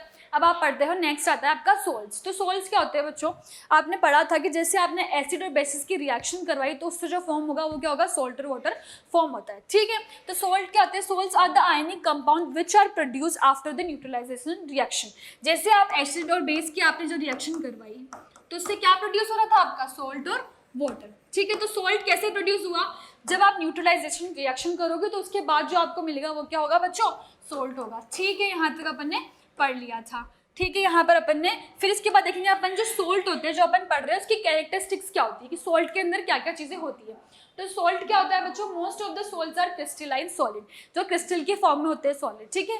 इसके बाद क्या आता है, सोल्स में भी ट्रांसपेरेंट और अपेक, ठीक है, जो ट्रांसपेरेंट भी हो सकते हैं और अपेक भी हो सकते हैं। फिर उसके बाद ये बोल रहे हैं most of the salts are soluble in water, जो भी आपका सोल्ट है, नॉर्मल सोल्ट जो आप यूज करते हो ना, उसको पानी में घुला देते हो तो घुल जाता है अच्छे से। तो सोल्ट्स क्या होते हैं बच्चों, क्या होते हैं, सॉल्युबल होते हैं। फिर solution of the salt conduct electricity, जो सॉल्यूशन होता है सोल्ट का वो क्या करता है, इलेक्ट्रिसिटी कंडक्ट करता है। तो ये भी इसका क्या होगा, एक कैरेक्टरिस्टिक हो गया, ठीक है बच्चों, यहाँ तक आपने पढ़ लिया। अब जो आपके सोल्ट है ना, उनको भी क्या करेंगे अपन, क्लासिफाई कर देंगे कि कौन सा सोल्ट है आपका न्यूट्रल होगा, कौन सा एसिडिक सोल्ट होगा और कौन सा बेसिक सोल्ट होगा। तो न्यूट्रल सोल्ट कौन से होंगे बच्चों, वो सोल्ट जो किसकी रिएक्शन की वजह से होगा, स्ट्रॉन्ग एसिड और स्ट्रॉन्ग बेस की रिएक्शन की वजह से। मैंने यहाँ पर एक लिया स्ट्रॉन्ग एसिड, ठीक है, और यहीं पर मैंने क्या लिया, एक स्ट्रॉन्ग बेस लिया, तो उससे जो मेरा फॉर्म होगा वो क्या होगा, एक न्यूट्रल सोल्ट फॉर्म होगा, ठीक है। उसको क्या बोलेंगे, सोल्ट को मैं क्या बोलूंगी कि वो कौन सा सोल्ट है, न्यूट्रल सोल्ट है, ठीक है बच्चों, जिसका पीएच क्या होगा, 7 के लगभग होगा, ठीक है, यहाँ तक अपना हो गया। फिर एसिडिक सोल्ट, एसिडिक सोल्ट में क्या होगा बच्चों, reaction between a strong acid and a weak base. इसमें क्या लूंगी, अगर मुझे कोई सॉल्यूशन है उसको एसिडिक बनाना है, कोई सोल्ट है उसको एसिडिक बनाना है, तो क्या करूंगी, मैं एक को स्ट्रॉन्ग ले लूंगी, एक को वीक ले लूंगी। तो वैसे मैंने यहाँ पर करा, मैंने क्या करा, एसिड को ले लिया मैंने स्ट्रॉन्ग, ठीक है, और जो मैंने वीक लिया वो क्या ले लिया, बेस ले लिया। अगर मैं बेस को भी स्ट्रॉन्ग ले लेता हूँ तो फिर तो वो न्यूट्रल सॉल्ट बन जाता है, इसलिए मैंने बेस को क्या लिया बच्चों, वीक लिया। तो इससे मेरा जो सॉल्ट बनेगा वो कैसा बनेगा, एसिडिक, स्लाइटली एसिडिक सॉल्ट बन जाएगा, ठीक है, यहाँ तक हो गया। अब मुझे क्या बनाना है, सॉल्ट को क्या बनाना है, बेसिक सॉल्ट बनाना है, ठीक है। बेसिक सॉल्ट बनाना है तो मैं क्या करूँगी, वीक तो एसिड ले लूँगी, ठीक है, एसिड वीक ले लूँगी, और क्या करूँगी बच्चों, स्ट्रॉन्ग बेस ले लूँगी।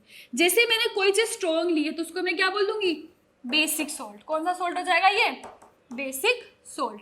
तो ये तो बहुत नॉर्मल सी बात है कि आपने जैसे कंसंट्रेशन एसिडिक की, एसिड जो आपका बन रहा है उसकी कंसंट्रेशन आपने थोड़ी सी बढ़ा दोगे तो वो सॉल्ट एसिडिक हो जाएगा, और बेस की कंसंट्रेशन को बढ़ा दोगे तो क्या हो जाएगा, वो सॉल्ट आपका बेसिक हो जाएगा, ठीक है, यहाँ तक आपका हो गया। फिर ये पूछा है कि बहुत सारे जो इंपॉर्टेंट कंपाउंड्स है आपके किससे बने हैं, वो किस से, कौन कौन से जो नॉर्मल सॉल्ट है आपके वो होते हैं, ठीक है। तो सबसे पहले आता है सोडियम क्लोराइड। सोडियम क्लोराइड क्या होता है बच्चों, NaCl। जो आप नॉर्मल टेबल स्पून जो आपका सोल्ट होता है इसको क्या बोलते हैं, सोडियम क्लोराइड बोलते हैं, ठीक है। Sodium chloride is also called, इसको कॉमन सोल्ट होता है, जो अपन नॉर्मली सब्जियों में खाने में यूज करते हैं, वो क्या होता है, यही आपका सोल्ट होता है।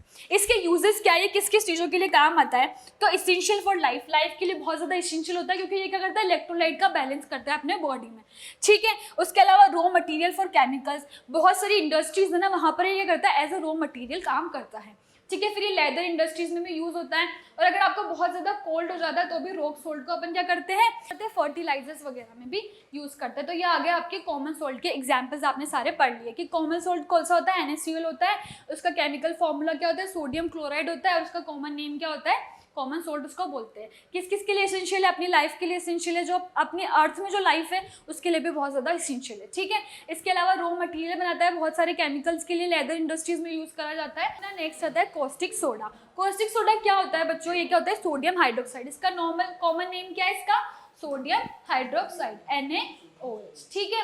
सोडियम हाइड्रोक्साइड का केमिकल नेम हो गया, इसका नॉर्मल नेम क्या हो गया, ठीक है, और इसका केमिकल नेम क्या हो गया बच्चों, NaOH, ठीक है। यहाँ तक आपने पढ़ लिया। अब अपन पढ़ेंगे इसकी प्रेपरेशन। अपन सबसे पहले एक सोल्ट पढ़ेंगे, उसकी प्रेपरेशन पढ़ेंगे और उसके यूजेस पढ़ेंगे। इस तरह से अपन ने हर एक सोल्ट को क्या करा है, क्लासीफाई करा है। तो अपन सबसे पहले इसकी जो ये वाली प्रोसेस है, इसकी जगह मैं आपको जो आपकी NCERT में प्रोसेस दी गई है वो बताती हूँ, वो क्या है, क्लोर एल्केलाई प्रोसेस। क्या बोलते हैं इसको, क्लोर एल्केलाई प्रोसेस। इसमें आप क्या करते हो, जो आपका नॉर्मल सोल्ट होता है NaCl, उसकी क्या करिए, आपने वाटर के साथ में रिएक्शन करवाते हो, ठीक है।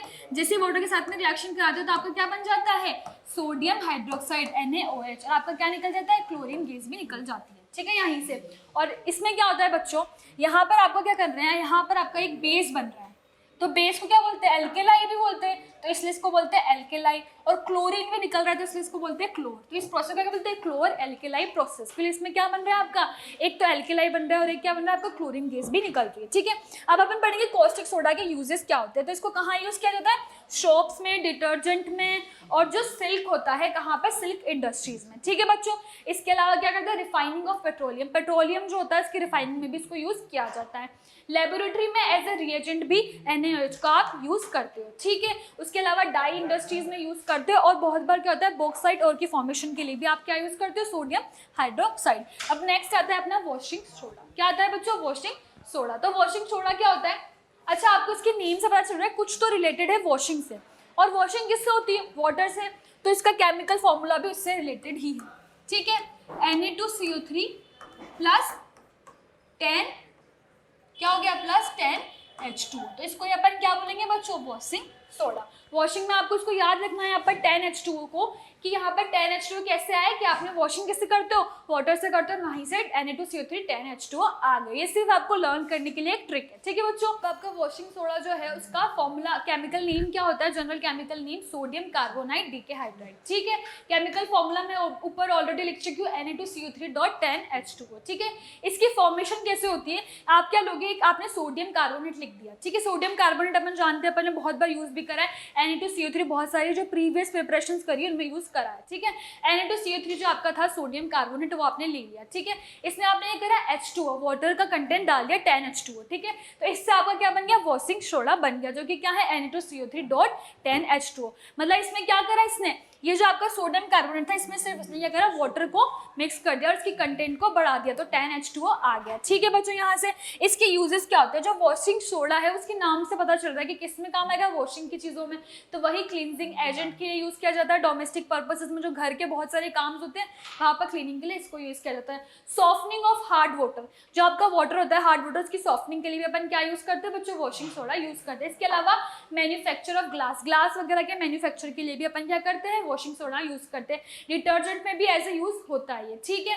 इसके अलावा अब अपन नेक्स्ट पढ़ते हैं, क्या है आपका? Baking soda. बेकिंग सोडा तो सबने ही सुना होगा, केक में डलता है या फिर सब कोई भी चीज़ जो आपको क्रिस्पी करनी होती है उसकी में डल जाता है, ठीक है। तो बेकिंग सोडा आपको बताइए।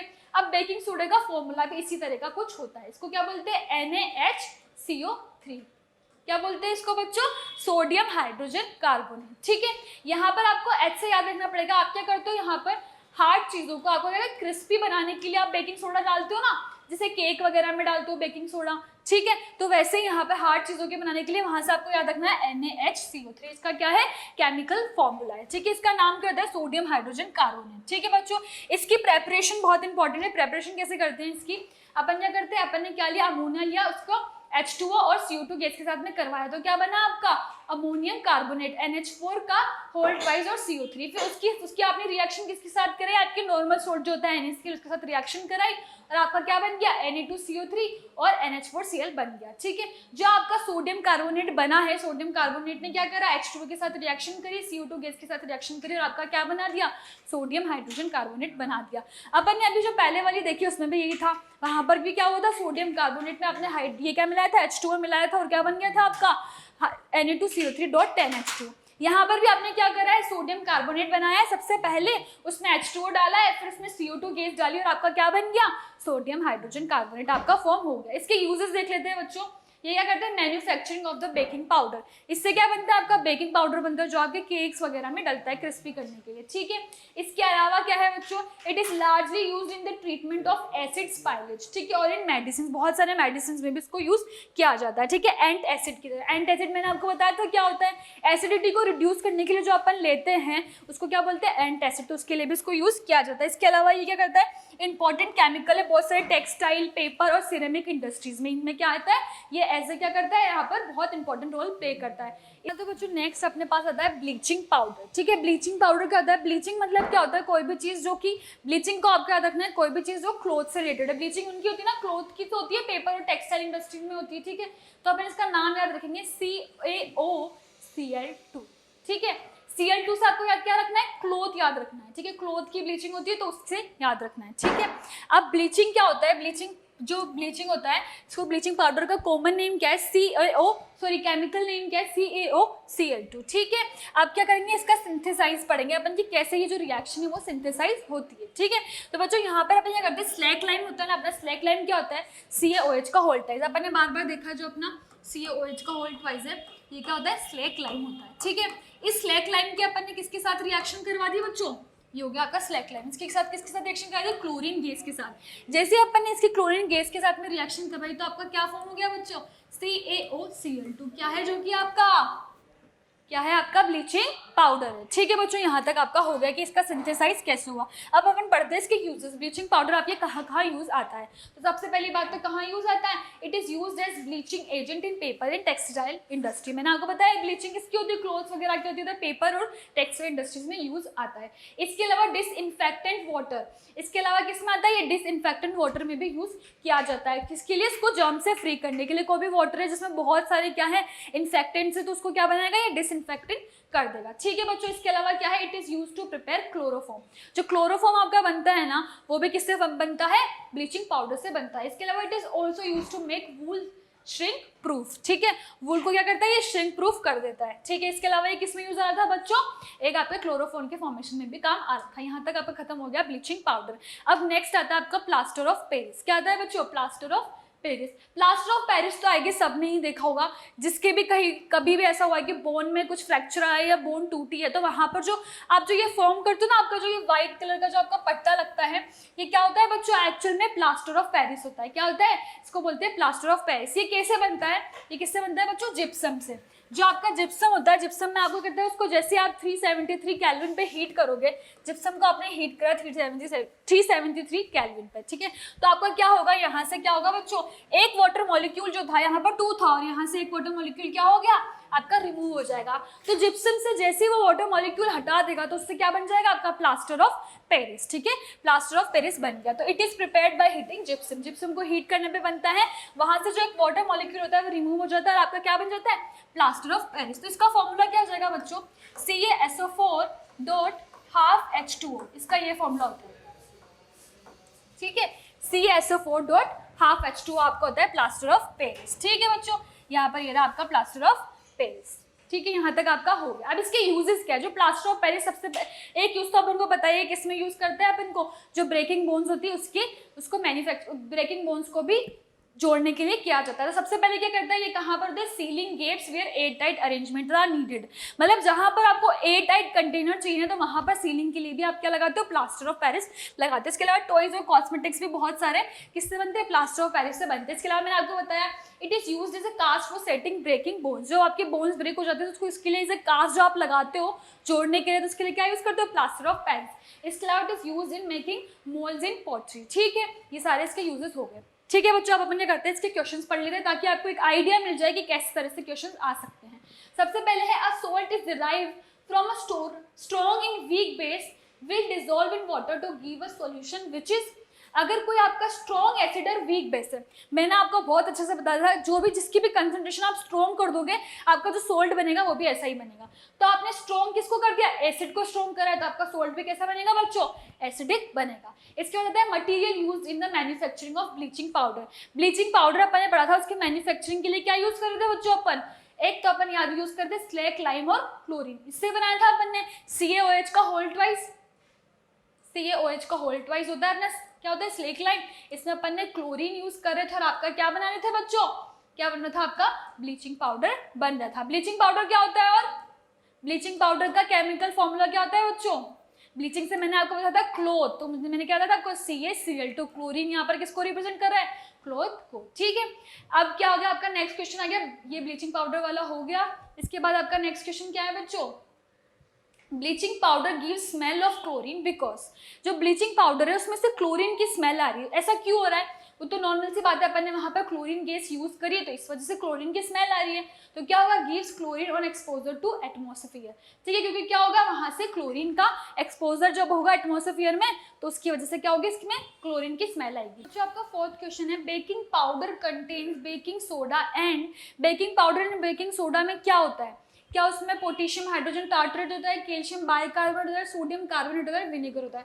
तो बच्चों इसका आंसर है पोटेशियम हाइड्रोजन टार्ट्रेट होता है आपके बेकिंग सोडा और बेकिंग पाउडर में। ठीक है, फिर ये पूछ रहा है plaster of Paris is made up of. ये मैंने आपको बताया था प्लास्टर ऑफ पेरिस कैसे बना होता है, जिप्सम को आप हीट करते हो 373 केल्विन पे, तो इसका आंसर आ जाएगा जिप्सम। ठीक है, setting of plaster of Paris take place due to.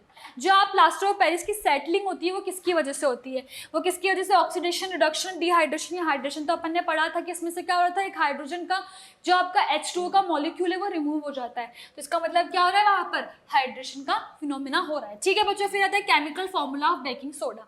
Baking soda का केमिकल फॉर्मूला क्या होता है, मैंने आपको क्या बताया था कि बेकिंग सोडा आप केक वगैरह में यूज करते हो जो हार्ड चीज होती है इसको क्रिस्पी बनाने के लिए, तो वैसे मैंने आपको याद कराया था इसको क्या बोलते हैं, NaHCO3, सोडियम हाइड्रोजन कार्बोनेट। तो इसका आंसर भी यही हो जाएगा।